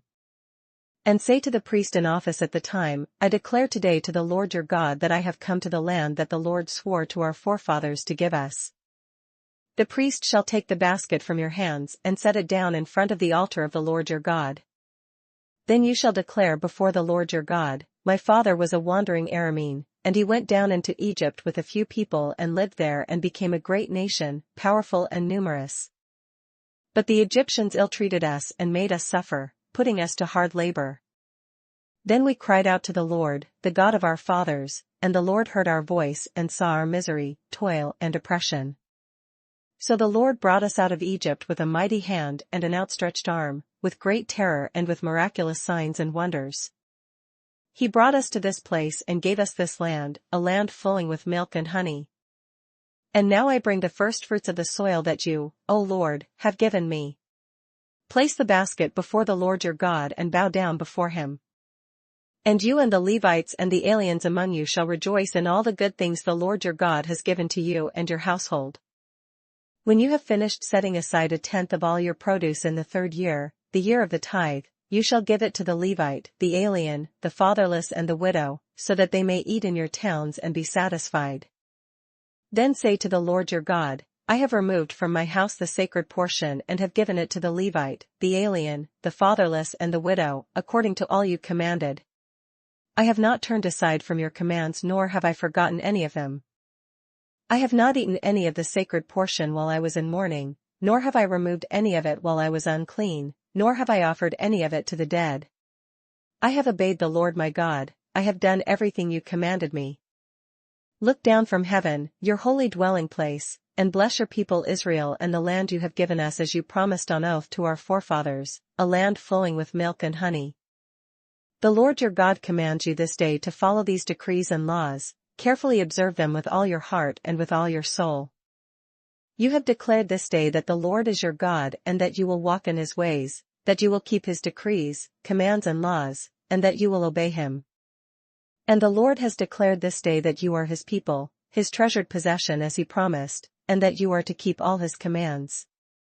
He has declared that he will set you in praise, fame and honor high above all the nations he has made and that you will be a people holy to the Lord your God, as he promised. Deuteronomy 27. Moses and the elders of Israel commanded the people, "Keep all these commands that I give you today. When you have crossed the Jordan into the land the Lord your God is giving you, set up some large stones and coat them with plaster. Write on them all the words of this law when you have crossed over to enter the land the Lord your God is giving you, a land flowing with milk and honey, just as the Lord, the God of your fathers, promised you. And when you have crossed the Jordan, set up these stones on Mount Ebal, as I command you today, and coat them with plaster. Build there an altar to the Lord your God, an altar of stones. Do not use any iron tool upon them. Build the altar of the Lord your God with stones from the field and offer burnt offerings on it to the Lord your God. Sacrifice fellowship offerings there, eating them and rejoicing in the presence of the Lord your God. And you shall write very clearly all the words of this law on these stones you have set up." Then Moses and the priests, who are Levites, said to all Israel, "Be silent, O Israel, and listen. You have now become the people of the Lord your God. Obey the Lord your God and follow his commands and decrees that I give you today." On the same day Moses commanded the people, "When you have crossed the Jordan, these tribes shall stand on Mount Gerizim to bless the people: Simeon, Levi, Judah, Issachar, Joseph and Benjamin. And these tribes shall stand on Mount Ebal to pronounce curses: Reuben, Gad, Asher, Zebulun, Dan and Naphtali. The Levites shall recite to all the people of Israel in a loud voice: Cursed is the man who carves an image or casts an idol, a thing detestable to the Lord, the work of the craftsman's hands, and sets it up in secret. Then all the people shall say, Amen. Cursed is the man who dishonors his father or his mother. Then all the people shall say, Amen. Cursed is the man who moves his neighbor's boundary stone. Then all the people shall say, Amen. Cursed is the man who leads the blind astray on the road. Then all the people shall say, Amen. Cursed is the man who withholds justice from the alien, the fatherless or the widow. Then all the people shall say, Amen. Cursed is the man who sleeps with his father's wife, for he dishonors his father's bed. Then all the people shall say, Amen. Cursed is the man who has sexual relations with any animal. Then all the people shall say, Amen. Cursed is the man who sleeps with his sister, the daughter of his father or the daughter of his mother. Then all the people shall say, Amen. Cursed is the man who sleeps with his mother-in-law. Then all the people shall say, Amen. Cursed is the man who kills his neighbor secretly. Then all the people shall say, Amen. Cursed is the man who accepts a bribe to kill an innocent person. Then all the people shall say, Amen. Cursed is the man who does not uphold the words of this law by carrying them out. Then all the people shall say, Amen. Deuteronomy 28. If you fully obey the Lord your God and carefully follow all his commands that I give you today, the Lord your God will set you high above all the nations on earth. All these blessings will come upon you and accompany you if you obey the Lord your God. You will be blessed in the city and blessed in the country. The fruit of your womb will be blessed, and the crops of your land and the young of your livestock, the calves of your herds and the lambs of your flocks. Your basket and your kneading trough will be blessed. You will be blessed when you come in and blessed when you go out. The Lord will grant that the enemies who rise up against you will be defeated before you. They will come at you from one direction but flee from you in seven. The Lord will send a blessing on your barns and on everything you put your hand to. The Lord your God will bless you in the land he is giving you. The Lord will establish you as his holy people, as he promised you on oath, if you keep the commands of the Lord your God and walk in his ways. Then all the peoples on earth will see that you are called by the name of the Lord, and they will fear you. The Lord will grant you abundant prosperity in the fruit of your womb, the young of your livestock and the crops of your ground in the land he swore to your forefathers to give you. The Lord will open the heavens, the storehouse of his bounty, to send rain on your land in season and to bless all the work of your hands. You will lend to many nations but will borrow from none. The Lord will make you the head, not the tail. If you pay attention to the commands of the Lord your God that I give you this day and carefully follow them, you will always be at the top, never at the bottom. Do not turn aside from any of the commands I give you today, to the right or to the left, following other gods and serving them. However, if you do not obey the Lord your God and do not carefully follow all his commands and decrees I am giving you today, all these curses will come upon you and overtake you. You will be cursed in the city and cursed in the country. Your basket and your kneading trough will be cursed. The fruit of your womb will be cursed, and the crops of your land, and the calves of your herds and the lambs of your flocks. You will be cursed when you come in and cursed when you go out. The Lord will send on you curses, confusion and rebuke in everything you put your hand to, until you are destroyed and come to sudden ruin because of the evil you have done in forsaking him. The Lord will plague you with diseases until he has destroyed you from the land you are entering to possess.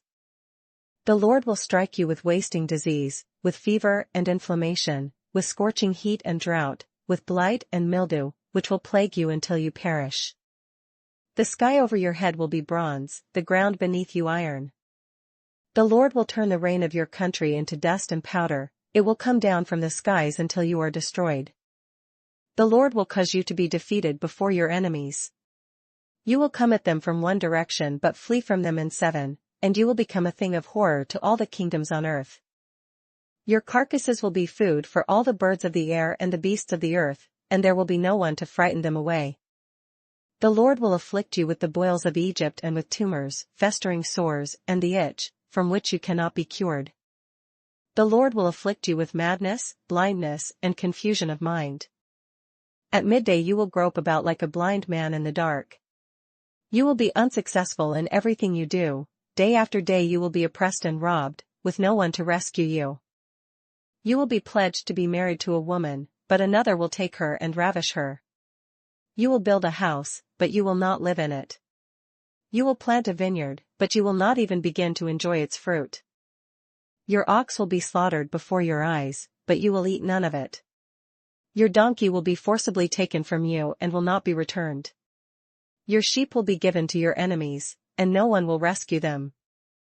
Your sons and daughters will be given to another nation, and you will wear out your eyes watching for them day after day, powerless to lift a hand.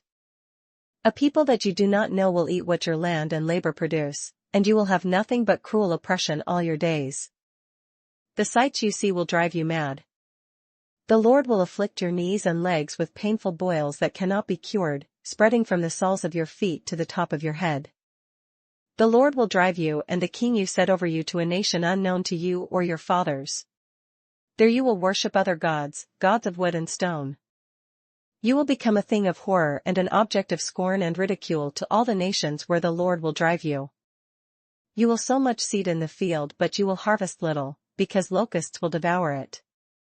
You will plant vineyards and cultivate them but you will not drink the wine or gather the grapes, because worms will eat them. You will have olive trees throughout your country but you will not use the oil, because the olives will drop off. You will have sons and daughters but you will not keep them, because they will go into captivity. Swarms of locusts will take over all your trees and the crops of your land. The alien who lives among you will rise above you higher and higher, but you will sink lower and lower. He will lend to you, but you will not lend to him. He will be the head, but you will be the tail. All these curses will come upon you. They will pursue you and overtake you until you are destroyed, because you did not obey the Lord your God and observe the commands and decrees he gave you.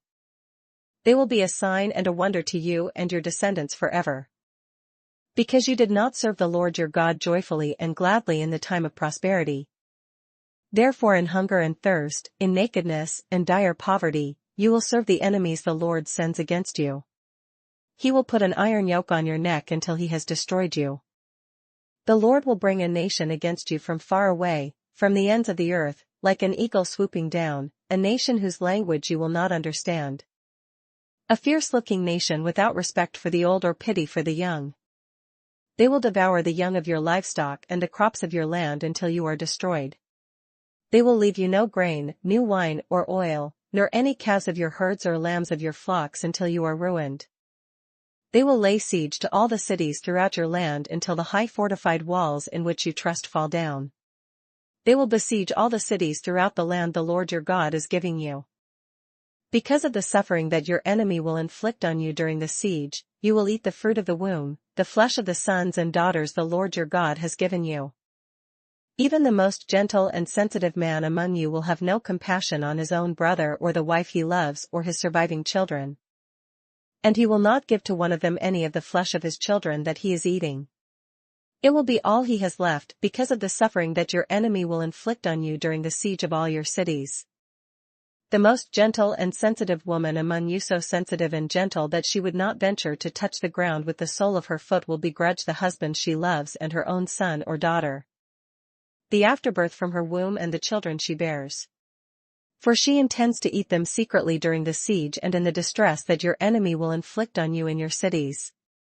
If you do not carefully follow all the words of this law, which are written in this book, and do not revere this glorious and awesome name, the Lord your God, the Lord will send fearful plagues on you and your descendants, harsh and prolonged disasters, and severe and lingering illnesses. He will bring upon you all the diseases of Egypt that you dreaded, and they will cling to you. The Lord will also bring on you every kind of sickness and disaster not recorded in this book of the law, until you are destroyed. You who were as numerous as the stars in the sky will be left but few in number, because you did not obey the Lord your God. Just as it pleased the Lord to make you prosper and increase in number, so it will please him to ruin and destroy you. You will be uprooted from the land you are entering to possess. Then the Lord will scatter you among all nations, from one end of the earth to the other.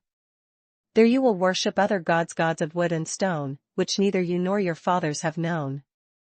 Among those nations you will find no repose, no resting place for the sole of your foot. There the Lord will give you an anxious mind, eyes weary with longing, and a despairing heart. You will live in constant suspense, filled with dread both night and day, never sure of your life.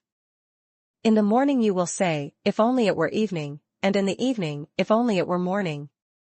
Because of the terror that will fill your hearts and the sights that your eyes will see.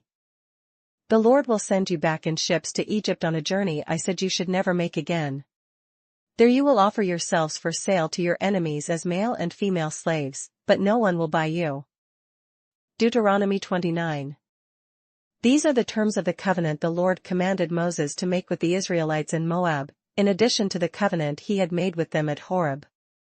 Moses summoned all the Israelites and said to them, Your eyes have seen all that the Lord did in Egypt to Pharaoh, to all his officials and to all his land. With your own eyes you saw those great trials, those miraculous signs and great wonders. But to this day the Lord has not given you a mind that understands or eyes that see or ears that hear. During the 40 years that I led you through the desert, your clothes did not wear out, nor did the sandals on your feet. You ate no bread and drank no wine or other fermented drink. I did this so that you might know that I am the Lord your God. When you reached this place, Sihon king of Heshbon and Og king of Bashan came out to fight against us, but we defeated them. We took their land and gave it as an inheritance to the Reubenites, the Gadites, and the half-tribe of Manasseh. Carefully follow the terms of this covenant, so that you may prosper in everything you do. All of you are standing today in the presence of the Lord your God, your leaders and chief men, your elders and officials, and all the other men of Israel, together with your children and your wives, and the aliens living in your camps who chop your wood and carry your water. You are standing here in order to enter into a covenant with the Lord your God, a covenant the Lord is making with you this day and sealing with an oath. To confirm you this day as his people, that he may be your God as he promised you and as he swore to your fathers, Abraham, Isaac, and Jacob. I am making this covenant, with its oath, not only with you, who are standing here with us today in the presence of the Lord our God, but also with those who are not here today. You yourselves know how we lived in Egypt and how we passed through the countries on the way here. You saw among them their detestable images and idols of wood and stone, of silver and gold. Make sure there is no man or woman, clan or tribe among you today whose heart turns away from the Lord our God to go and worship the gods of those nations. Make sure there is no root among you that produces such bitter poison. When such a person hears the words of this oath, he invokes a blessing on himself and therefore thinks, I will be safe, even though I persist in going my own way. This will bring disaster on the watered land as well as the dry. The Lord will never be willing to forgive him, his wrath and zeal will burn against that man. All the curses written in this book will fall upon him, and the Lord will blot out his name from under heaven. The Lord will single him out from all the tribes of Israel for disaster, according to all the curses of the covenant written in this book of the law. Your children who follow you in later generations and foreigners who come from distant lands will see the calamities that have fallen on the land and the diseases with which the Lord has afflicted it. The whole land will be a burning waste of salt and sulfur, nothing planted, nothing sprouting, no vegetation growing on it. It will be like the destruction of Sodom and Gomorrah, Admah and Zeboim, which the Lord overthrew in fierce anger. All the nations will ask, why has the Lord done this to this land? Why this fierce, burning anger? And the answer will be, it is because this people abandoned the covenant of the Lord, the God of their fathers, the covenant he made with them when he brought them out of Egypt. They went off and worshipped other gods and bowed down to them, gods they did not know, gods he had not given them. Therefore the Lord's anger burned against this land, so that he brought on it all the curses written in this book. In furious anger and in great wrath the Lord uprooted them from their land and thrust them into another land, as it is now. The secret things belong to the Lord our God, but the things revealed belong to us and to our children forever, that we may follow all the words of this law. Deuteronomy 30. When all these blessings and curses I have set before you come upon you and you take them to heart wherever the Lord your God disperses you among the nations, and when you and your children return to the Lord your God and obey him with all your heart and with all your soul according to everything I command you today, then the Lord your God will restore your fortunes and have compassion on you and gather you again from all the nations where he scattered you. Even if you have been banished to the most distant land under the heavens, from there the Lord your God will gather you and bring you back. He will bring you to the land that belonged to your fathers, and you will take possession of it. He will make you more prosperous and numerous than your fathers. The Lord your God will circumcise your hearts and the hearts of your descendants, so that you may love him with all your heart and with all your soul, and live. The Lord your God will put all these curses on your enemies who hate and persecute you. You will again obey the Lord and follow all his commands I am giving you today. Then the Lord your God will make you most prosperous in all the work of your hands and in the fruit of your womb, the young of your livestock and the crops of your land. The Lord will again delight in you and make you prosperous, just as he delighted in your fathers. If you obey the Lord your God and keep his commands and decrees that are written in this book of the law and turn to the Lord your God with all your heart and with all your soul. Now what I am commanding you today is not too difficult for you or beyond your reach. It is not up in heaven, so that you have to ask, who will ascend into heaven to get it and proclaim it to us so that we may obey it? Nor is it beyond the sea, so that you have to ask, who will cross the sea to get it and proclaim it to us so that we may obey it? No, the word is very near you, it is in your mouth and in your heart so that you may obey it. See, I set before you today life and prosperity, death and destruction. For I command you today to love the Lord your God, to walk in his ways, and to keep his commands, decrees and laws, then you will live and increase, and the Lord your God will bless you in the land you are entering to possess. But if your heart turns away and you are not obedient, and if you are drawn away to bow down to other gods and worship them, I declare to you this day that you will certainly be destroyed. You will not live long in the land you are crossing the Jordan to enter and possess. This day I call heaven and earth as witnesses against you that I have set before you life and death, blessings and curses. Now choose life, so that you and your children may live, and that you may love the Lord your God, listen to his voice, and hold fast to him. For the Lord is your life, and he will give you many years in the land he swore to give to your fathers, Abraham, Isaac and Jacob. Deuteronomy 31. Then Moses went out and spoke these words to all Israel. I am now 120 years old and I am no longer able to lead you. The Lord has said to me, you shall not cross the Jordan. The Lord your God himself will cross over ahead of you. He will destroy these nations before you, and you will take possession of their land. Joshua also will cross over ahead of you, as the Lord said. And the Lord will do to them what he did to Sihon and Og, the kings of the Amorites, whom he destroyed along with their land. The Lord will deliver them to you, and you must do to them all that I have commanded you. Be strong and courageous. Do not be afraid or terrified because of them, for the Lord your God goes with you, he will never leave you nor forsake you.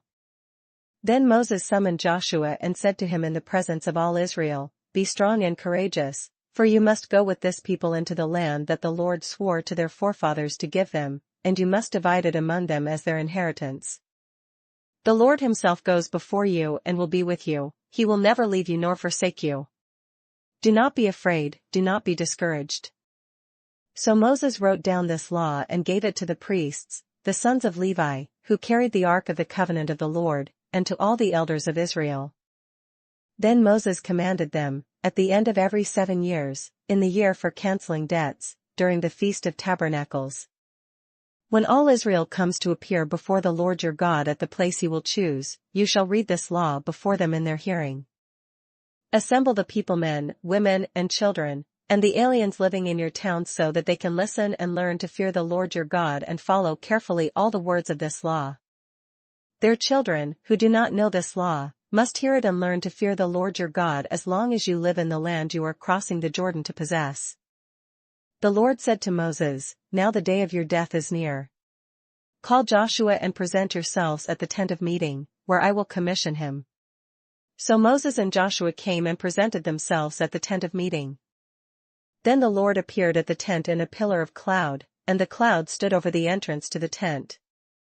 And the Lord said to Moses, "You are going to rest with your fathers, and these people will soon prostitute themselves to the foreign gods of the land they are entering. They will forsake me and break the covenant I made with them. On that day I will become angry with them and forsake them, I will hide my face from them, and they will be destroyed. Many disasters and difficulties will come upon them, and on that day they will ask, 'Have not these disasters come upon us because our God is not with us?' And I will certainly hide my face on that day because of all their wickedness in turning to other gods. Now write down for yourselves this song and teach it to the Israelites and make them sing it, so that it may be a witness for me against them. When I have brought them into the land flowing with milk and honey, the land I promised on oath to their forefathers, and when they eat their fill and thrive, they will turn to other gods and worship them, rejecting me and breaking my covenant. And when many disasters and difficulties come upon them, this song will testify against them, because it will not be forgotten by their descendants. I know what they are disposed to do, even before I bring them into the land I promised them on oath."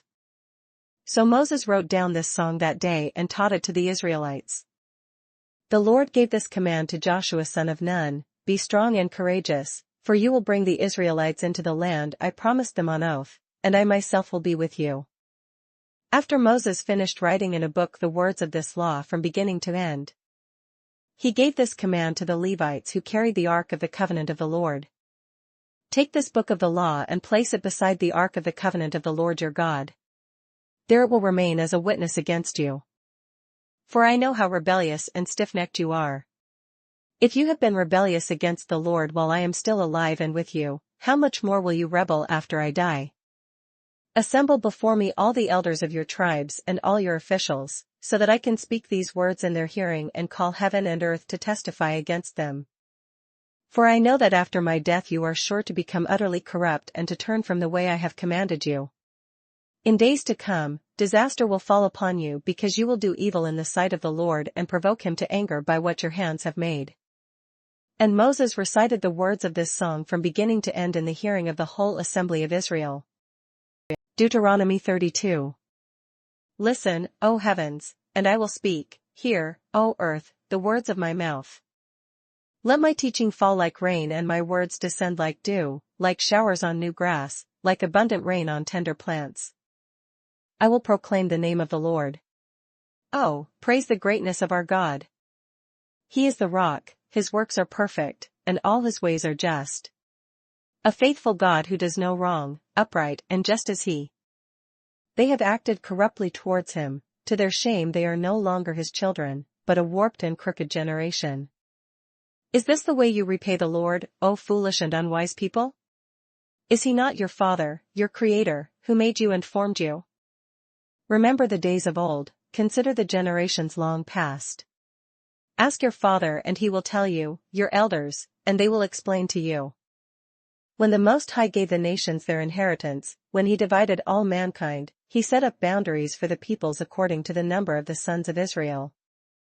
For the Lord's portion is his people, Jacob his allotted inheritance. In a desert land he found him, in a barren and howling waste. He shielded him and cared for him, he guarded him as the apple of his eye. Like an eagle that stirs up its nest and hovers over its young, that spreads its wings to catch them and carries them on its pinions. The Lord alone led him, no foreign god was with him.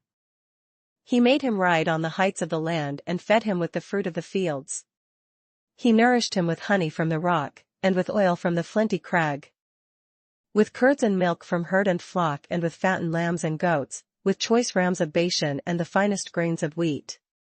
You drank the foaming blood of the grape. Jeshurun grew fat and kicked, filled with food, he became heavy and sleek. He abandoned the God who made him and rejected the rock his savior. They made him jealous with their foreign gods and angered him with their detestable idols. They sacrificed to demons, which are not gods they had not known, gods that recently appeared, gods your fathers did not fear. You deserted the rock, who fathered you, you forgot the God who gave you birth. The Lord saw this and rejected them because he was angered by his sons and daughters. I will hide my face from them, he said, and see what their end will be, for they are a perverse generation, children who are unfaithful. They made me jealous by what is no God and angered me with their worthless idols. I will make them envious by those who are not a people, I will make them angry by a nation that has no understanding. For a fire has been kindled by my wrath, one that burns to the realm of death below. It will devour the earth and its harvests and set on fire the foundations of the mountains. I will heap calamities upon them and expend my arrows against them. I will send wasting famine against them, consuming pestilence and deadly plague, I will send against them the fangs of wild beasts, the venom of vipers that glide in the dust. In the street the sword will make them childless, in their homes terror will reign. Young men and young women will perish, infants and gray-haired men. I said I would scatter them and blot out their memory from mankind. But I dreaded the taunt of the enemy, lest the adversary misunderstand and say, our hand has triumphed, the Lord has not done all this. They are a nation without sense, there is no discernment in them. If only they were wise and would understand this and discern what their end will be.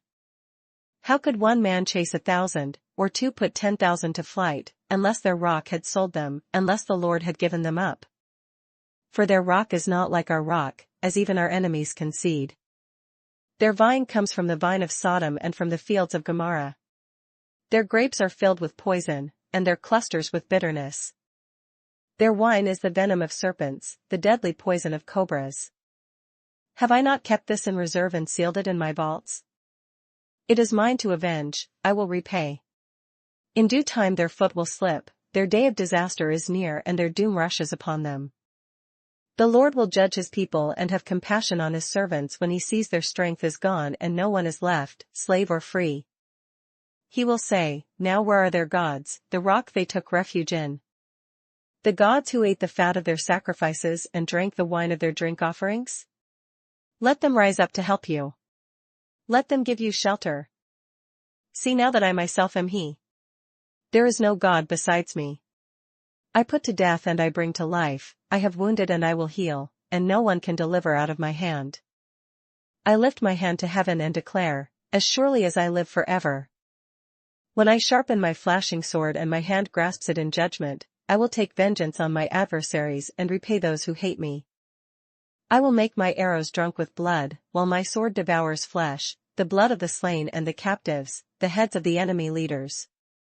Rejoice, O nations, with his people, for he will avenge the blood of his servants, he will take vengeance on his enemies and make atonement for his land and people. Moses came with Joshua son of Nun and spoke all the words of this song in the hearing of the people. When Moses finished reciting all these words to all Israel, he said to them, take to heart all the words I have solemnly declared to you this day, so that you may command your children to obey carefully all the words of this law.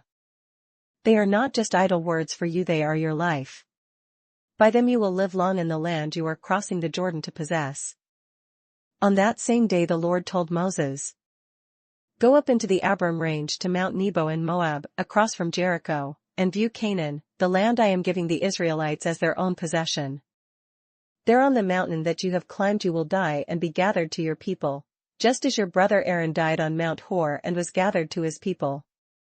This is because both of you broke faith with me in the presence of the Israelites at the waters of Meribah Kadesh in the desert of Zin, and because you did not uphold my holiness among the Israelites. Therefore, you will see the land only from a distance, you will not enter the land I am giving to the people of Israel. Deuteronomy 33. This is the blessing that Moses the man of God pronounced on the Israelites before his death. He said, "The Lord came from Sinai and dawned over them from Seir, he shone forth from Mount Paran. He came with myriads of holy ones from the south, from his mountain slopes. Surely it is you who love the people, all the holy ones are in your hand. At your feet they all bow down, and from you receive instruction. The law that Moses gave us, the possession of the assembly of Jacob." He was king over Jeshurun when the leaders of the people assembled, along with the tribes of Israel. Let Reuben live and not die, nor his men be few. And this he said about Judah, "Hear, O Lord, the cry of Judah, bring him to his people. With his own hands he defends his cause. Oh, be his help against his foes." About Levi he said, "Your Thummim and Urim belong to the man you favored. You tested him at Massah, you contended with him at the waters of Meribah." He said of his father and mother, "I have no regard for them." He did not recognize his brothers or acknowledge his own children, but he watched over your word and guarded your covenant. He teaches your precepts to Jacob and your law to Israel. He offers incense before you and whole burnt offerings on your altar. Bless all his skills, O Lord, and be pleased with the work of his hands. Smite the loins of those who rise up against him, strike his foes till they rise no more. About Benjamin he said, "Let the beloved of the Lord rest secure in him, for he shields him all day long, and the one the Lord loves rests between his shoulders."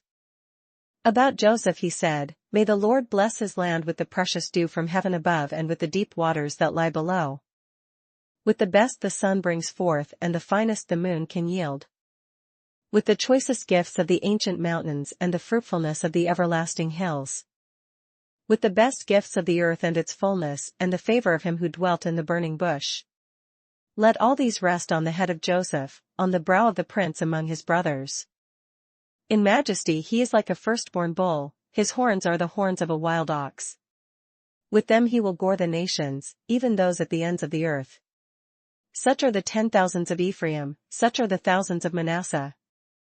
About Zebulun he said, "Rejoice, Zebulun, in your going out, and you, Issachar, in your tents. They will summon peoples to the mountain and there offer sacrifices of righteousness, they will feast on the abundance of the seas, on the treasures hidden in the sand." About Gad he said, "Blessed is he who enlarges Gad's domain. Gad lives there like a lion, tearing at arm or head. He chose the best land for himself, the leader's portion was kept for him.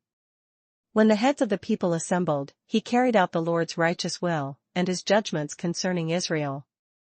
About Dan he said, "Dan is a lion's cub, springing out of Bashan." About Naphtali he said, "Naphtali is abounding with the favor of the Lord and is full of his blessing, he will inherit southward to the lake."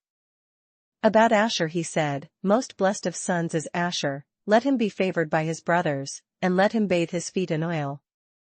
The bolts of your gates will be iron and bronze, and your strength will equal your days. There is no one like the God of Jeshurun, who rides on the heavens to help you and on the clouds in his majesty.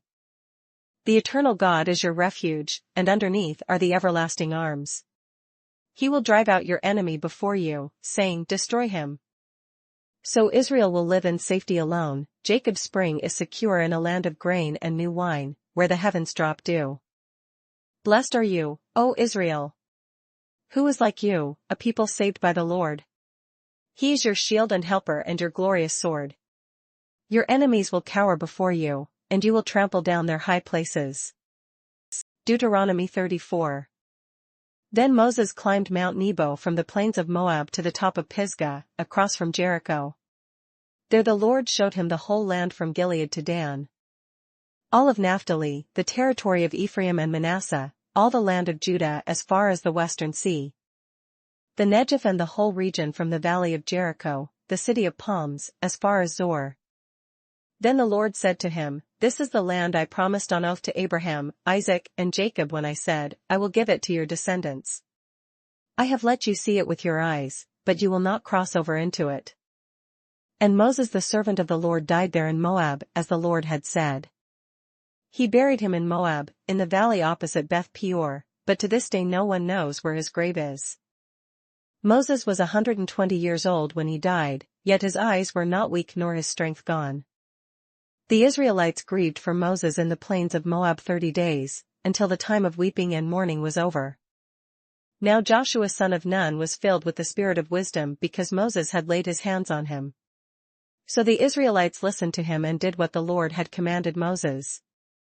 Since then, no prophet has risen in Israel like Moses, whom the Lord knew face to face, who did all those miraculous signs and wonders the Lord sent him to do in Egypt to Pharaoh and to all his officials and to his whole land. For no one has ever shown the mighty power or performed the awesome deeds that Moses did in the sight of all Israel.